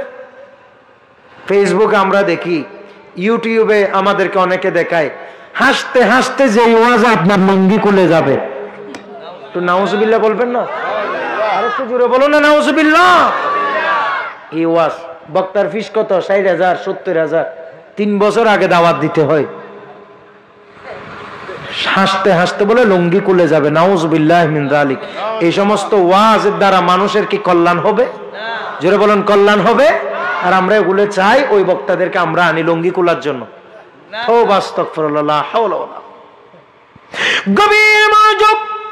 আল্লাহর ওলি হযরত সাইয়েদনা ইব্রাহিম ইবনে আদহাম ওই বান্দারে বলেন, ওই মুরিদকে বলেন, তোমারে আমি 5টি ফর্মুলা বাতায়ে দেব। কয়টি? 5টি। কথা বলুন, কয়টি? 5টি ফর্মুলা বাতায়ে দেব। ওই ফর্মুলা যদি আমল করো জীবনে কোনোদিন গুনাহ হবে না। জি হুজুর, অসুবিধা নাই, আমাকে ওই ফর্মুলাটা আমাকে বাতায়ে দেন। এই কথা বলার সাথে সাথে ওই বান্দা বলেন, একটু জোরে বলুন না সুবহানাল্লাহ। দেখেন আল্লাহর ওলি থেকে গুনাহ থেকে কিভাবে বাঁচতে চাইবেন, ওটা যখন জানতে চাইলেন, আল্লাহর ওলি তাকে কত সুন্দর কথা বলছেন, এগুলো একটু আমল করেন। বলে, বান্দা তুমি যদি গুনাহ করতে চাও, মাত্র না কি করতে চাও? এই ছেলে, এই তোমাদের কারণে আমার অসুবিধা হচ্ছে, ভালো না লাগলে উঠে চলে যাও, আর ভালো লাগলে এদিকে বসো, আমার কথা শুনো। তোমাদের দুইজনের কারণে আমার গোটা ওয়াজ ব্যতিক্রম হয়ে যাচ্ছে। হাসছো কেন? আমি কি হাসার কথা বললাম? আল্লাহ পাক আমাদের বোঝার তৌফিক দান করুন। বলেন, বান্দা তুমি যখন গুনাহ করতে চাও, মাত্র না কি করতে চাও? গুনাহ করতে চাও। তুমি যখন গুনাহ করতে চাও, গুনাহ করতে যাইবা, তখন তুমি অন্তত এইটুকু শরম তোমার মধ্যে রাখো, যার গুনাহ করবা তার খানা খাবা না। একটু জোরে বলুন না সুবহানাল্লাহ। যার গুনাহ করবা তার খানা খাবা না। আচ্ছা আপনারা বলেন, আমাদেরকে খাওয়াই কে? জোরে বলুন, কে? আমরা যদি বলি আমি এই গুনাহটি করতে যাচ্ছি, যার নাফরমানি আমি করব, তার খাবার আমি খাবো না, এটা কি সম্ভব হবে? কথা বলুন, সম্ভব হবে? কারণ কি? আমরা গুনাহ করছি কার? আল্লাহরও গুনাহ করছি, আল্লাহর নাফরমানি করতেছি। আর সেই আল্লাহ যে খাবার আমাদেরকে দিচ্ছে, ওটা যদি আমরা না খাই, তাহলে দুনিয়াতে আর কে খাওয়াবে আমাদেরকে? কেউ আছে? কথা বলুন, কেউ আছে? সমস্ত রিজিকের মালিক কে? আরে জোরে বলুন, কে? ওই বান্দা বলেন, ওই আল্লাহর বলির কথা শুনে বান্দার চোখের পানি ছেড়ে দিলেন। হুজুর, আপনি বলেছেন আমি যদি গুনাহ করতে যাই আমি যেন খাবার না খাই। হুজুর, যে যার নাফরমানি করব, গুনাহ করা মানে তো নাফরমানি করা। হুজুর, আমি যদি আল্লাহর নাফরমানি করতে যাই, আমি যদি ওই আল্লাহর খাবার না খাই বলে শপথ করে, তাহলে আমারে খাওয়াবে কে? কুল্লু মা ফিস সামা মা ফিল আরদি মিন রিজকিহি, এই দুনিয়া এবং আসমানে যত রিজিক যোগায়, সমস্ত রিজিকের মালিক আল্লাহ। তুমি অন্তত এক নম্বর ফর্মুলা, তুমি যখন গুনাহ করতে চাইবা তখন মনে মনে খেয়াল করবা, গুনাহ তো আল্লাহর নাফরমানি, বাস আমি আল্লাহর নাফরমানিও করব আর আল্লাহর খাবারও আমি খাইব না। সম্ভব হবে? আরো জোরে বলুন, সম্ভব হবে? একটু খেয়াল করে। দ্বিতীয় নম্বর, এই আল্লাহর বান্দা শোনো, তুমি যখন গুনাহ করতে যাইবা, কথা বলুন, কি করতে যাইবা? এমন গুনাহ, তুমি এমন যেখানে গুনাহ করতে যাচ্ছ, কি করতে যাচ্ছ? গুনাহ। তুমি যখন গুনাহ করতে যাবা, মনে মনে এটা খেয়াল করবা, আমি যার নাফরমানি করব তার শহরে করব না। কথা বলুন, যার নাফরমানি করব তার শহরে করব না। তো গুনাহ করা মানে নাফরমানি করা কার? আল্লাহর। তো আপনারা বলেন, আল্লাহর নাফরমানি ছাড়া দুনিয়াতে কি অন্য কোনো জায়গা আছে? জোরে বলুন, আছে? ওই বান্দা কেঁদে দিলেন, বলে হুজুর আপনি এটা কি বললেন? ইযা কানাল মাশরিক ওয়াল মাগরিবু ওয়া মা বাইনাহুমা লাহু ফাআইনা আসহাব। হুজুর আপনি আমাকে বললেন আমি যেন গুনাহ করলে, আমি যেন যার গুনাহ করছি, যার নাফরমানি করছি, তার শহর থেকে বের হয়ে করে। হুজুর, দুনিয়ার পূর্ব থেকে পশ্চিম প্রান্ত আমি যেদিকে যাই না কেন, এখানে তো কারো শহর নাই, গোটা শহর আল্লাহর শহর। উচ্চ আওয়াজ বলুন সুবহানাল্লাহ। কয়টা ওজিফা দিলেন? পাঁচটা। কথা বলুন, কয়টা? পাঁচটা। আমি দুইটা আপনাদের বললাম। তুমি যখন গুনাহ করতে যাবা, এমন ভাবে ইরাদা করবা আমি গুনাহ করব, আল্লাহর খানা খাবো না। এটা কি সম্ভব? সম্ভব যখন নয়, তো তুমি আর গুনাহ করবা না। তুমি নাফরমানিও করবা, আবার উনার খাবারও তুমি খাবা, এটা তো হইতে পারে না। 2 নম্বর, তুমি যখন গুনাহ করবা, যার নাফরমানি করতেছো তার শহরের বাইরে গিয়ে করবা। বলে আল্লাহর শহর ছাড়া কি আর কোন শহর আছে? আলহামদুলিল্লাহি রাব্বিল আলামিন, আল্লাহ সমস্ত কুল কায়নাতের মালিক। তো আল্লাহ ছাড়া, আল্লাহ শহর ছাড়া কোথাও নাই। তো তুমি গুনাহ করবা, আবার যার নাফরমানি করবা তার শহরে করবা, এটা তো হতে পারে না। একটু দরুদ শরীফ পড়ুন। আল্লাহুম্মা সাল্লি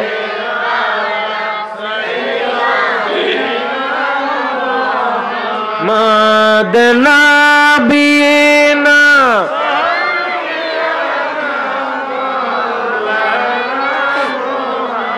একটু খেয়াল করেন, এগুলা আমাদের জন্য অনেক দরকার, আমাদের আত্মশুদ্ধির জন্য। আজকে আমরা কোন অবস্থানে আছি, আমরা কি করছি? 24টা ঘন্টা গুনার মধ্যে নিমজ্জিত। শুধু এখান থেকে একটি ফর্মুলা, ফার্স্ট লাইন আপনাকে মানতে হবে না, যে কোনো একটি যদি আপনি আমল করেন, ইনশাআল্লাহ গুনাহ করার আর সুযোগও থাকবে না। ঠিক নেবে? ঠিক। 3 নাম্বার বললেন, আই বান্দা, তুমি যদি গুনাহ করতে চাও, কথা বলেন, কি করতে চাও? গুনাহ করতে চাও, যার গুনাহ করবা, যার নাফরমানি করবা, উনি না জানে মতো করবা। কথা বলুন, উনি না জানার মতো, মানে যার গুনাহ করিবে, যার নাফরমানি করিবে, ই বেজে না জানার মতো করো। এটা কি সম্ভব? যেটা বলেন সম্ভব। দেখেন 5টি ফর্মুলা, এগুলো একটা শুধু আমল করেন, একটা বুসপুরের মানুষ জীবন বদলে যাবে, সবাই আল্লাহর ওলি হয়ে যেতে পারবেন ইনশাআল্লাহ। গভীর মনোযোগ। এই বান্দা, তুমি আমার থেকে জানতে চেয়েছো, তুমি বলেছো গুনাহ থেকে কিভাবে বাঁচবা, তো আমি তোমারে 5টা ওজিফা দিলাম। 3 নম্বর ওজিফা, তুমি গুনাহ করবা। গুনাহ মানে আল্লাহর নাফরমানি করা। তো আল্লাহর নাফরমানি যখন করবা তখন খেয়াল রাখবা আল্লাহ যেন না দেখে না জানে। এটা কি সম্ভব? না। মাত্র আল্লাহ ছাড়া সম্ভব? আল্লাহ দেখবে না এমন কোন জায়গা কি আছে? নাই। ফাইনা আযহাব ওয়াল্লাহু ইয়ালামু মা ফিস সামাওয়াতি ওয়া মা ফিল আরদি ওয়া মা বাইনাহুমা ওয়া তা'আতাস সারা। হুজুর আপনি আমাকে বললেন আল্লাহ জানে না জানে মতো আমি গুনাহ করতাম।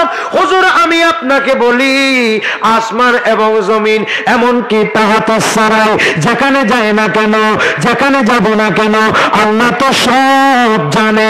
আল্লাহ জানে না এমন কোন স্থান নাই। জানে কি জানে না? তো ইব্রাহিম ইবনে আদহাম বলেন, তো তুমি নাফরমানিও করবা, আবার যে জানে, যার নাফরমানি করতেছো তিনি জানে মতো নাফরমানি করবা, তুমি এত বড় কি গাদ্দারি করতে পারো? কজ না পারি না।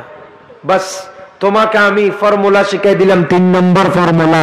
গুনাহ করতে পারবা, অসুবিধা নাই, কিন্তু যার নাফরমানি করবা সে যেন না জানে, না দেখে, না বুঝে। আল্লাহ বুঝার তৌফিক দান করুন। আরেকটু জোরে বলুন। গুনাহ করবা 4 নম্বর। গুনাহ করবা ঠিক আছে, কিন্তু তোমাকে মনে মনে রাখতে হবে, খেয়াল রাখতে হবে, গুনাহ যদি করতে যাও তাইলে তুমি মনে মনে খেয়াল করবা, এখন যদি আমার মৃত্যু হয়ে যায়, এখন যদি মালাকুল মউত আসে, তাহলে আমি যদি মালাকুল মউতকে একথা বলি, আই মালাকুল মউত তুমি আমাকে ছেড়ে দাও, আমি একটু তওবা করি, এই সুযোগ যদি তোমাকে মালাকুল মউত দিবে বলে মনে করো, তাহলে তুমি গুনাহ করো। এটা কি সম্ভব? সম্ভব? যে বান্দা যেখানে মৃত্যু হওয়ার কথা ওই বান্দা সেখানে মৃত্যু হয়ে যাবে, যেই বান্দার যেখানে মৃত্যু আছে নসিব লেখা ওখানে হয়ে যাবে। রাত বলেন দিন বলেন, তওবা করছেন কিনা করেন নাই, এটা তো কোনোদিন কাউকে এই অবকাশ দেয়া হবে না। কথা বলেন, দেয়া হবে না। আরো জোরে বলুন, হবে না। যার মত যেখানে ওই বান্দা ওখানে গিয়েই মরবে, ঠিক নেবে ঠিক। কিন্তু কেউ যদি বলে আমাকে 1 মিনিট সময় দেন, শুধু 2 রাকাত নামাজ পড়ি, সুযোগ আছে? 1 মিনিট সময় দেন, আমার কোটি কোটি টাকার সম্পদ, চট্টগ্রামের ফটিকছড়ি বুসপুর গোটা এরিয়া আমার, একটু সময় দাও, আমার সমস্ত সম্পদ আমি এতিমখানার জন্য দিয়ে আসি, সুযোগ আছে? মাত্র না সুযোগ আছে? তুমি যদি এইটা নিশ্চিত হও যে জীবের আজরাইল আর সময় দিব, তাহলে তুমি গুনাহ করো। আর যদি তুমি মনে করো যে তুমি যদি মনে করো যে আজরাইল আমাকে সময় দিবে না, তাহলে তুমি গুনাহ করবা কেন? একটু জোরে বলুন না সুবহানাল্লাহ। একদিন নবী সুলাইমান আলাইহিস সালাম ওয়াজ করছেন, মাতন না হন, সুলাইমান আলাইহিস সালাম ওয়াজ করছেন, আর একজন বান্দা দাঁড়ায় গেলেন, বললেন হুজুর আপনি ওয়াজ করছেন এদিকে, আর এদিকে একজন বান্দা আসছেন, আমি যাকে চিনি না, ও আল্লাহর বান্দা চোখ বড় বড় করে আমার দিকে তাকিয়ে আছে, হুজুর আমার দিকে তাকাচ্ছে, হুজুর একটু ডাকেন না বাতাসকে, আমাকে যেন বাতাসে দূরে নিয়ে যায়, আমি যেন ওই বান্দার ভয় থেকে বাঁচতে পারি। কি থেকে বাঁচতে পারি? ভয় থেকে, ডর থেকে। মানে ওয়াজনের এরকম, আপনারা ওয়াজ শুনছেন না এখন, তো ওয়াজের মধ্যে এরকম, আপনারা যদি একজন মানুষ এভাবে বড় বড় চুপ করে থাকায় আপনার কি ভয় লাগবে কি লাগবে না? তো আপনিও মনে করেন উনি তো সুলাইমান ইসলামের উম্মত, তো উনি দাঁড়ায় বলছে হুজুর আপনি একটু দোয়া করেন আমাকে যেন এই জায়গা থেকে দূরে সরাই দে। তখন হযরত সুলাইমান ইসলাম বাতাসকে ডাকলেন, আই বাতাস এই বান্দাকে তুমি এক কিতাবে আছে, ইমাম ইয়াফঈ আশ-শাফিঈ রাহমাতুল্লাহ আলাইহি রাওজাতুর রিয়াঈন বলছেন চীন দেশে নিয়ে যাওয়ার জন্য বলেছে। একটু জোরে বলুন না সুবহানাল্লাহ। কোন দেশে? কাকে নির্দেশ দিচ্ছেন? বাতাসকে। কথা বলুন, কাকে? তো বোঝা যাচ্ছে নবী সুলাইমান ইসলামের কথা বাতাসেও শুনে। তো নবী সুলাইমান ইসলামের কথা যদি বাতাসে শুনে, আমাদের নবীর কথা কি শুনে না? আরো জোরে বলেন, শুনে না? গভীর মনোযোগ। আল্লাহর নবী সুলাইমান আলাইহিস সালাম বাতাসকে ডাক দিলেন, আর বাতাস আসিয়া ওই বান্দারে তুলে নিলেন বাতাসে। বাতাসে উড়াই উড়াই ওই বান্দাকে হিন্দুস্তানে অথবা নিয়ে গেলেন চীনের এক পাহাড়ে। ওই বান্দা সেখানে নামলেন। নামতে দেরি যেই মানুষটা তাকে মাহফিলের মধ্যে চোখ বড় বড় করে তাকাইছিল, দেখা যায় সেই বান্দা এই পাহাড়ে উপস্থিত। কথা কি বুঝছেন? যে মানুষের ডরে দূর দূর আশ্রয় লেগে গই ফাহারত গিয়ে গই দেখ দিবা আগতন ফাহারিবেত উপস্থিত। কথা ন বুঝে পারলাই তারা ডর করে না সুবহানাল্লাহ। ইবা না বাতাসে গিয়ে ইবা কেনে গিয়ে উনি বললেন ডরাই গেছে। বলে বান্দা তুমি কে? আমি তো তোমার ভয়ে এখানে আসছি। হয়তো ভয় পাইলেও সমস্যা নাই, ভয় পাইলে পাইতে পারো। তোমার তকদিরে লেখা আছে এই পাহাড়ে তুমি মরে যাবা। আমি আল্লাহর ফেরেশতা আজরাইল। আমি আল্লাহর ফেরেশতা আজরাইল আলাইহিস সালাম একই সময়ে এই জায়গায়ও আছে, পাহাড়েও আছে। তার মানে বোঝা যায় যদি আজরাইল আলাইহিস সালাম একসাথে একই জায়গায় থাকতে পারে, তা আমাদের নবীও এমন থাকতে পারে কি পারে না? সবাই বলুন, পারে কি পারে না? সমস্ত কবরে নবী আসবেন কি আসবেন না? বুখারী শরীফের হাদিস। মন কর না কি রের আগে যাবে যে খবরে, মন কর না কি রের আগে যাবে। সবাই বলুন, মনে কর না কি রের আগে যাবে যে। এমন এ দরদি, এমন এ দরদি মদিনা শহরে, মনে কর না কি রের আগে যাবে যে। কখন যাবেন মিজানে পাল্লায় ওজন কেমনে করে, কখন যাবেন মিজানে পাল্লায় ওজন কেমনে করে, কখন যাবে দৌড়ে দৌড়ে, কখন যাবে দৌড়ে দৌড়ে পুলসিরাতের পারে, মনে কর না কি রের আগে যাবে যে কবরে। সালা দুনিয়া জুড়ে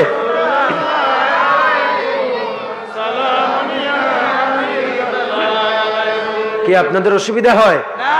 কি বললাম, ওই বান্দা পাহাড়ে নামতে দেরি, কিন্তু সেখানে উপস্থিত হয়েছেন আজরাইল আলাইহিস সালাম অনেক আগে থেকে।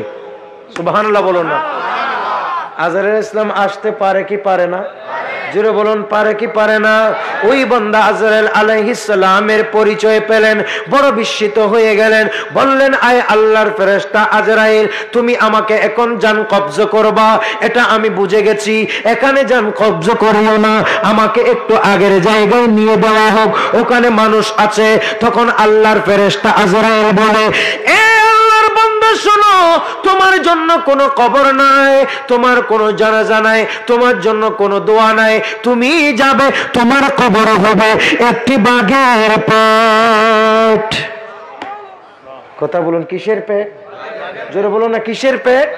বাঘের পেট। ওই বান্দা কেঁদে দিলেন, তাহলে আমার অবস্থা কি হবে? আল্লাহর ফেরেশতা আজরাইল বলে, এ আল্লাহর বান্দা বান্দা শোনো, তোমার কোনো টেনশন নাই, কোনো চিন্তা নাই, কোনো ভয় নাই, পেরেশানি নাই। যদি তোমার নেক আমল থাকে, ভালো আমল থাকে, তাহলে বাঘের পেটে যেতে পারো, ঠিক ওই বাঘের পেট এটা তোমার জন্য জান্নাতের বাগান হয়ে যাবে। কি হয়ে যাবে? জান্নাতের বাগান। যে কবরস্থানে আপনাকে দেবে, দেখ আপনার কবর জান্নাতের বাগান হয়ে যাবে যদি আপনি ঈমানদার হন, আপনার যদি নেক আমল থাকে। কারণ আল্লাহ বলেন ওয়াদাল্লাহুল্লাযীনা আমানু ওয়া আমিলুস সালিহাত, আমি ওয়াদা করেছি বান্দা তোমাদের জীবনের গুনাহ maaf করে দেব। একটু জোরে বলুন না সুবহানাল্লাহ। আল্লাহ বলেন মিনহুম মাগফিরাতুন ওয়া আজরান আযীমা, আল্লাহ বলেন তোমাদের জীবনের গুনাহ maaf করে দেব এবং তোমাদেরকে মহান পুরস্কার দেব। ঠিক নেবে ঠিক? মহান পুরস্কার দিবেন কে? আরো জোরে বলুন কে? আল্লাহ। এজন্য হযরত ইব্রাহিম ইবনে আদহাম বলেন, বান্দা তুমি যদি আজরাইলকে মানাইতে পারো, মাতন হারা মানাইতে পারো, আজরাইলকে কি কেউ মানাইতে পারবেন? সবাই বলেন পারবেন। কিন্তু একমাত্র হাদিসে পাকে দেখা যায় কমলিওয়ালা নবীজির জান কবজা করার আগে আজরাইল অতীব বিনয় করেছেন, আমার নবীর অনুমতি কামনা করেছেন। এটাই তো নবী যে আমাদের মতো নয়, এটার উজ্জ্বল দৃষ্টান্ত। ঠিক নেবে ঠিক? আমাদের থেকে অনুমতি নিবে না, কিন্তু রাসূলুল্লাহর ঘরের দরজায় এসে দাঁড়িয়েই আছে। সুবহানাল্লাহ বলবো না? जिसका कोई सानी नहीं ओ नबी हमारा, बोलो ने जिसका कोई सानी नहीं ओ नबी, जिसका कोई सानी नहीं ओ नबी हमारा है, मुस्तफा की अज़मतों का हद है ना किनारा है, सलातुन या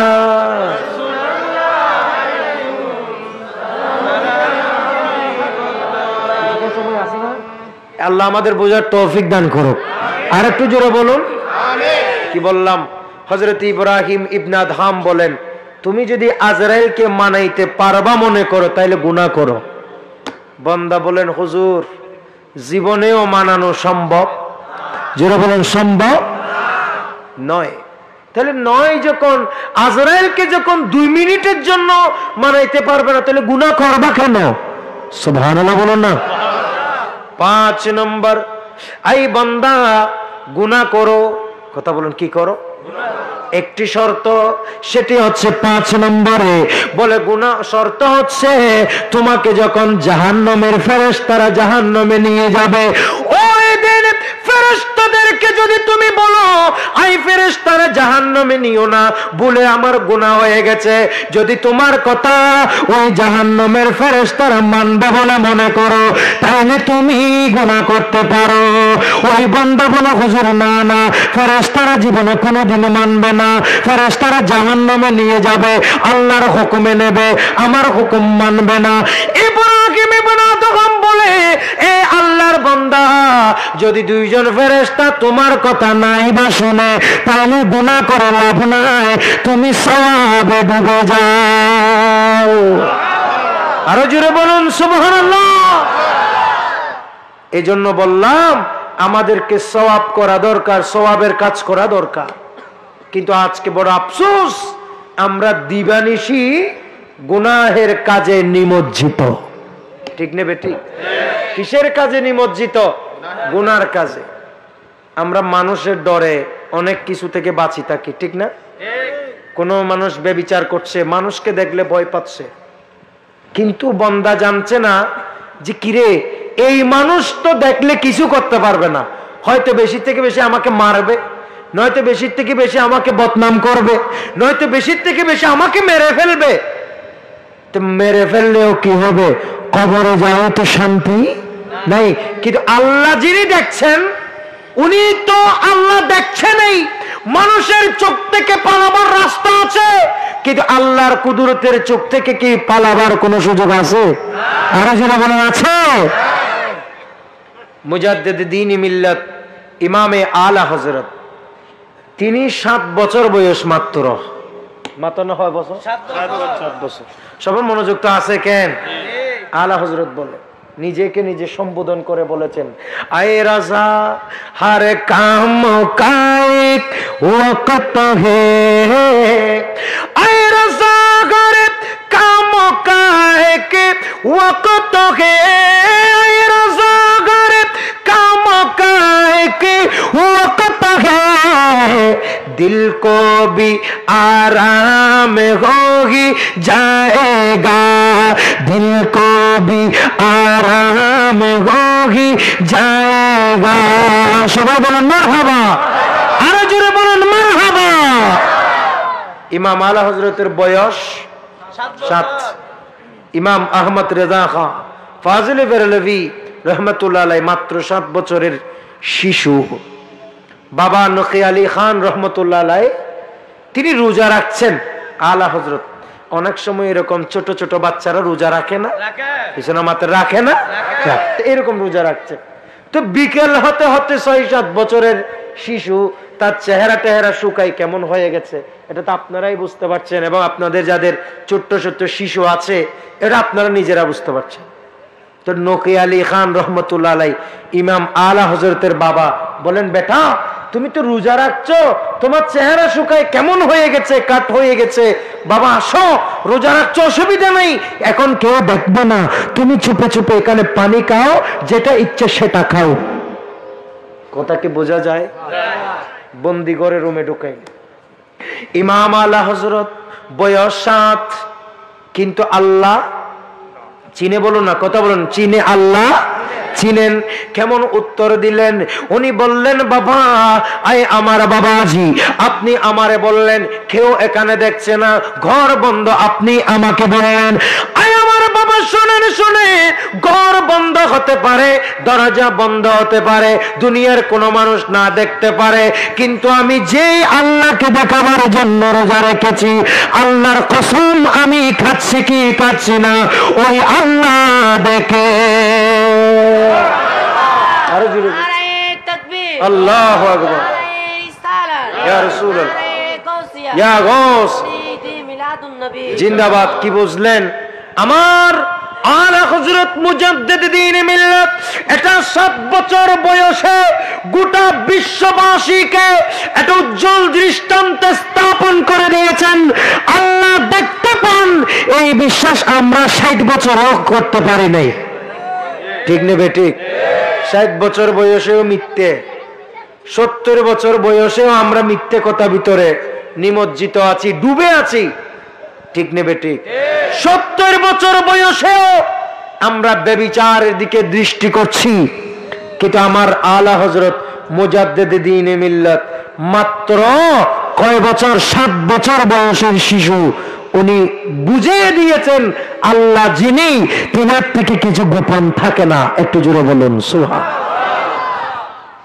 অতএব আজকে যারা মাহফিল শুনছেন আমার প্রিয় ভাইরা, ওয়াজে আসছেন, এটা ভালো আমল, কিন্তু অন্তরকে পরিশুদ্ধ করুন এবং নিজেরকে বদলানোর চেষ্টা করুন।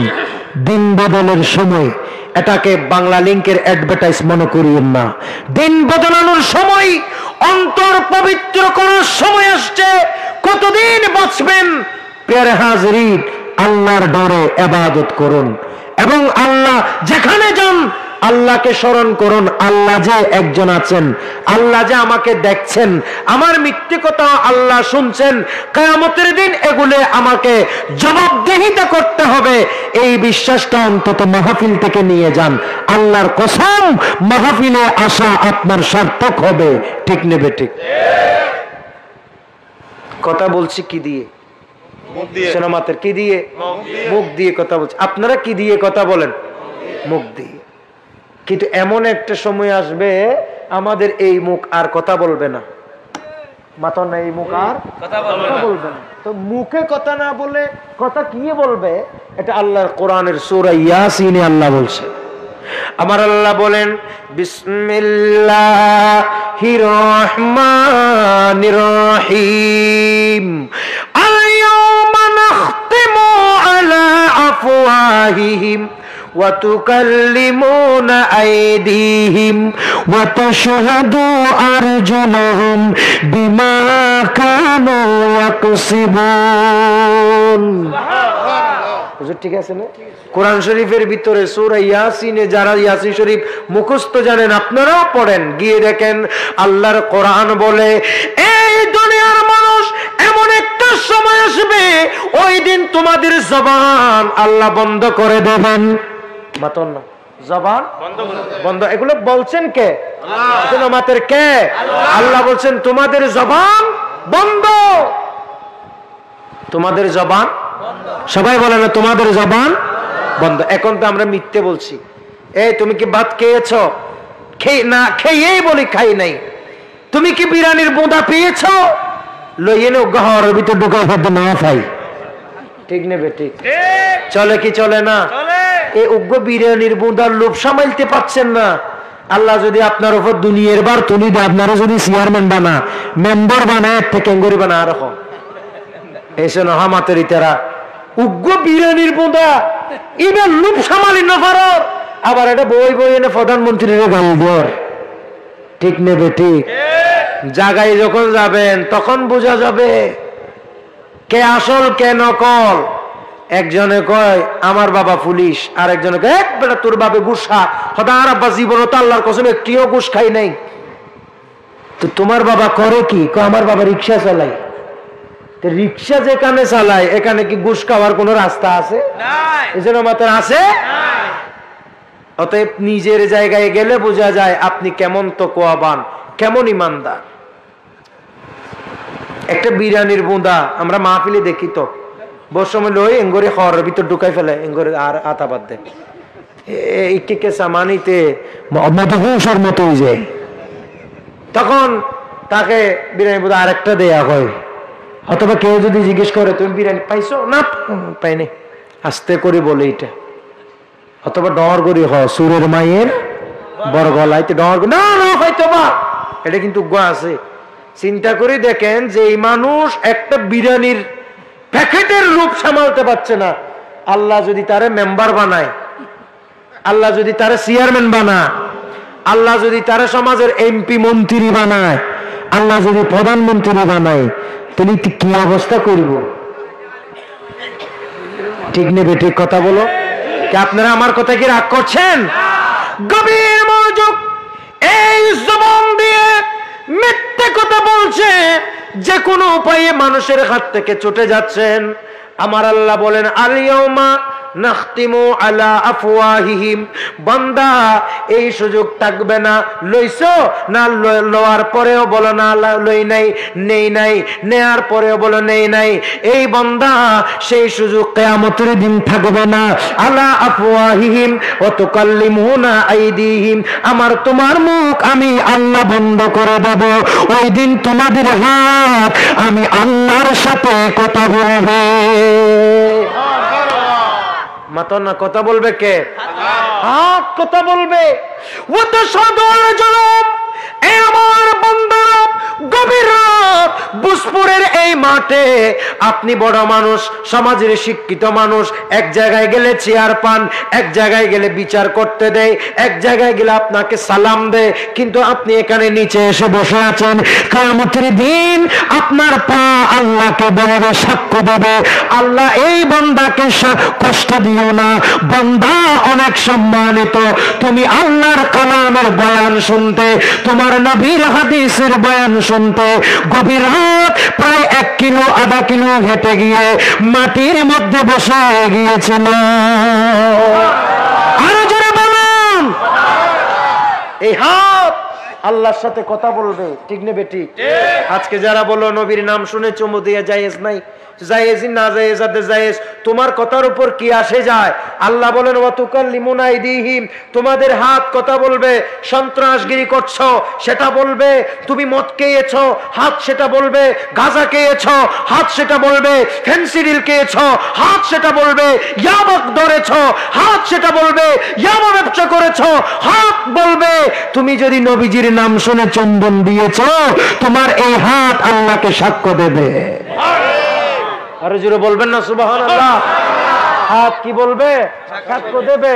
হাত বলবে আল্লাহ এই বান্দাকে তুমি শাস্তি দিও না, এটা তুমি তোমার নবীর নাম শুনলে এই বান্দা হাত তুলে হাতে চন্দন দিয়ে চোখে মশা করত। এটা ইয়া কইলে কি আল্লাহ গুসা হয়ে যাবো নাকি? তুমি আমার নবীর নাম শুনে চুম্বন দিছো কেন, ইদের তাড়াতাড়ি জাহান্নামে দাও, এটা বলবে? কথা বলুন, বলবে? আমার নবী বলেন ফাইন্নাহু কাইদু ইলাল জান্নাহ, যারা এমন আমল করবে আমার নবী বলেন তাদেরকে ধরে আমি জান্নাতে ঢোকায় দেব। আরো জোরে বলুন। নবীর নাম শুনে চুম্বন দেয়া দরকার আছে নাকি নাই? আরো জোরে বলুন, আছে না নাই? কিয়ামতের দিন সব আমাদের হাত কথা বলবে। কিয়ামতের ময়দান দেখছেন? বাপ জেঙ্গরি না হর দুই একজন সারা বাকি বিয়া গুনে কিয়ামতের ময়দান দেখে সবাইকে কিয়ামতের ময়দান দেখছেন?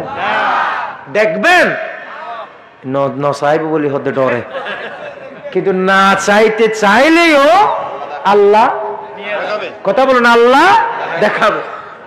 কিয়ামতের ময়দান কেমন হবে হাদিস শরীফের সেই চিত্র আমি আমার এক নাতে লিখেছি।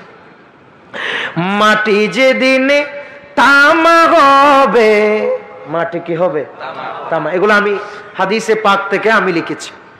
মাটি যেদিনে তামা হবে সূর্য মাতার উপরে রবে, আরে ছোট বড় গরিব ধনী, ছোট বড় গরিব ধনী হবে এক সমান, কায়েমে হয় শেষ বিচার কিয়ামতের ময়দান, বান্দা কায়েমে হয় শেষ বিচারের ব্যাগুন না, কায়েমে হয় শেষ বিচার কিয়ামতের ময়দান। দেখেন সেদিন আরো কি হবে, সবে মিলে যাবে সেদিন এক এক নবীর কাছে, জিজ্ঞেস করবে আল্লাহর ধরা হতে কেমনে বাঁচে। সুবহানাল্লাহ বলুন। সবে মিলে যাবে সেদিন এক এক নবীর কাছে, জিজ্ঞেস করবে আল্লাহর ধরা হতে কেমনে বাঁচে। সবে মিলে যাবে সেদিন এক এক নবীর কাছে, জিজ্ঞেস করবে আল্লাহর ধরা হতে কেমনে বাঁচে। বলবে সবে করবে শাফাত নবিয়োं का সুলতান, কায়েমে হয় শেষ বিচার কিয়ামতের ময়দান, বান্দা কায়েমে হলে কিয়ামতের ময়দান। সবাই বলুন মারহাবা, আরো জোরে বলুন মারহাবা। কিয়ামতের ময়দান বড় ভয়াবহ, যেদিন মুখে কথা বলার শক্তি থাকবে না। কথা বলবে কি? হাত। কথা বলবে খে, পা, পা, হাত, পা, এগুলো আল্লাহর সাথে কথা বলবে। বলেন তো, একটু চিন্তা করে দেখেন তো, আপনার হাতে কি আমল করেছেন, আল্লাহকে কি বলবে? হয়তো আপনি গুনাহ করেছেন হাত দিয়ে, আপনি ভুলে গেছেন, কিন্তু আল্লাহ কি ভুলে গেছে? কথা বলুন, ভুলে গেছে? আমাকে অনেক সময় আমাদেরকে অনুরোধ করে, হুজুর আপনার একটা ওয়াজ দেখছিলাম ইউটিউবে অমুক, এটা একটু করেন তো। এগুলো কি আমাদের মনে থাকে? কিন্তু উনি যে ভিডিও দেখছেন, বা উনি যদি আমাকে ভিডিও দেখে হুজুর এই ওয়াজ যেন আর আমিন ভাই আর আইবসত কর কত অনর একখান ওয়াজ উনি দিয়ে চট্টগ্রাম ওর আনোয়ারা বেশ সুন্দর এটা ওয়াজ করবেন। আমি কে আনোয়ারা কোন সময় যাচ্ছি না, আনোয়ারা তারা সব সময় যাইতেছি, বাংলাদেশের আনাচে কানাচে প্রত্যেকদিন ওয়াজ করতেছি, কোথায় কি ওয়াজ করছে এগুলা কি মনে থাকে? এগুলো তো আটলান্টিক মহাসাগর, নিত্য নতুন পড়বেন, প্রতিদিন পড়লে প্রতিদিন জানবেন। একটু জোরে বলুন না সুবহানাল্লাহ। আর আলহামদুলিল্লাহ সহজে আমি একটা ওয়াজ সহজে দুইবার করি না, মনে থাকলে করি না, যদি মনে না থাকে তাহলে এরকম হয়ে যায়। কারণ কোরআন হাদিসে তো অভাব নাই আলহামদুলিল্লাহ। সেই জন্য আমি আলহামদুলিল্লাহ আল্লাহ পাকে শুকর, আমি চেষ্টা করি যাতে আমি নতুন নতুন জিনিস জানি। আপনারা বলবেন আমাদেরকে নতুন নতুন ওয়াজ শোনাইতে, না আপনাদের জন্য না, পড়ি আমার জন্য।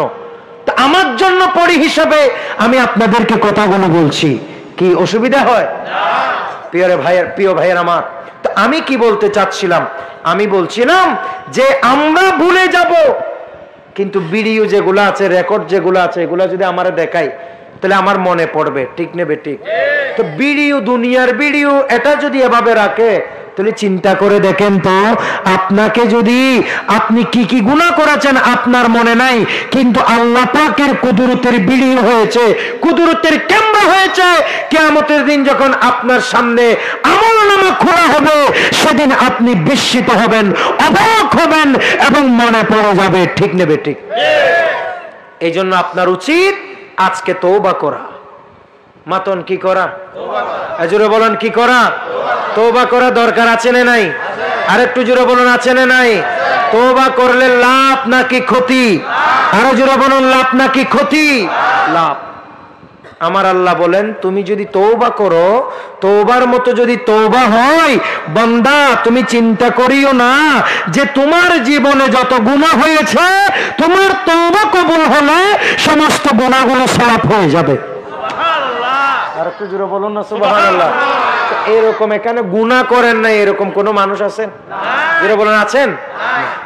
আমার আল্লাহ বলেন সূরা ফুরকান আয়াত নম্বর 70, আমার আল্লাহ বলেন ফাউলাইকা ইউবাদদিলুল্লাহু সাইয়্যাতিহিম হাসানাত। আমার আল্লাহ বলেন, বান্দারা আমার শোনো, যদি তোমরা তওবা করো, আমি আল্লাহর কাছে যদি বিনম্র হও, আমি আল্লাহর কাছে যদি কোমল হও, আমি আল্লাহ তোমাদের খারাপ গুনাহগুলোকে সওয়াব দিয়ে বদলাই দেব। কি দিয়ে বদলাই দেব? সব, মানে খারাপ গুলো ভালো দিয়ে বদলাই দেব। বাস, আমার লাস্ট কথা ইমাম গাজ্জালি মুকাশিফাতুল কুলুবে বয়ান করছেন, ফারুক আজমের শাসন আমল। মাতন না, কার শাসন আমল? ফারুক আজম। অনার অসুবিধা নেই বাবা, আমি কি বেশি ওয়াজ করি না? হলো বেশি না, আজ টাইম শেষ, আমার কথা শেষ, গুছিয়ে ফেলছি যে হযরতে ফারুক আজমের শাসন আমল। এক মানুষ, এক ব্যক্তি আসতেছে মদ নিয়ে, মাথা না কি লইয়ে দবা, মদ লইয়ে দেড়ে মদ তোলে, মাথা না কোথায়? বগলের নিচে এভাবে মদের বোতল নিয়ে আসছে। ফারুক আজম উনি তো ওই জাত, জিনাকে দেখলে শয়তান পর্যন্ত রাস্তা বদলায় ফেলে। সুবহানাল্লাহ বলুন না। আমার নবী বলেন, ফারুক আজম যেই রাস্তায় আছে, কিয়ামত পর্যন্ত ওই রাস্তায় কোনোদিন শয়তান আসবে না। শুধু একদিন ন, ফারুক আজম যে রাস্তায় আছে ওই রাস্তায় কিয়ামত পর্যন্ত কে আসবে না? শয়তান। সবার মনোযোগ আছে তো? কেন গভীর মনোযোগ। ওই যুবক, বেটা যুবক, তার বগলের নিচে মদ, কথা বলেন, বগলের নিচে মদ। আর ফারুক আজমকে দেখে ওই বান্দা কাঁপতে শুরু করলো, শীতের মৌসুমে শরীর থেকে ঘাম আসতে শুরু করলো। সে বলে, আজকে তো আমার বাঁচন নাই, ফারুক আজম যদি আমারে পেয়ে যায়, আমার অবস্থা তো কাহিল হয়ে যাবে। ঠিক নেবে ঠিক? আমার অবস্থা কি হয়ে যাবে? কাহিল হয়ে যাবে। ওই বান্দা তো বড় বিস্মিত হয়ে গেলেন, ওই বান্দা বড় আশ্চর্য হয়ে ওই যুবক মনে মনে আল্লাহর কাছে একাগ্রতা চিত্তে দোয়া করলেন, আয় আল্লাহ, আমি তোমার কাছে দোয়া করছি, মাবুদ তুমি, আমি তোমার কাছে দোয়া করছি, আল্লাহর জীবনে কোনোদিন মদ খাবো না, জীবনে কোনোদিন মদ ধরবো না, জীবনে কোনোদিন মদ বেচবো না। সুবহানাল্লাহ বল। জীবনে কোনোদিন মদ কিরে বা কত নকামাতন বাজি ওনারা, কোনোদিন মদ খাইতাম মনো, বেচতাম মনো, ডর করে হন্না। সুবহানাল্লাহ। সামনে ফারুক আজম, কথা বলুন, সামনে ফারুক আজম। আর তওবা করতেছে কার সাথে? সে যে মনে মনে তওবা করছেন, এটা দুনিয়ার কেউ না শুনলেও এটা আল্লাহ শুনে কি শুনে না? আরো যেটা বলুন, শুনে কি শুনে না? প্রিয় ভাইয়ের আমার, এখানে আমাদের শিক্ষা, আমার লাস্ট সবক, আজকের ওয়াজ সাকসেস হবে। আজকে এরকম গুনাহ থেকে এখানে বসে একটা নিয়ত করেন, আমি অমুক গুনাহ করি, কিয়ামতের দিন হাত তো আমাকে আল্লাহকে জবাব দেবে। অতএব আল্লাহ, আমি আজ জীবনে গুনাহ করব না, ওই গুনার কাজ আমি আমার হাত দিয়ে ধরব না। আপনি যদি এরকম গুনাহ করেন, আপনার ওই গুনার কাজ এটা আল্লাহ সওয়াব দিয়ে বদলাই দেবেন।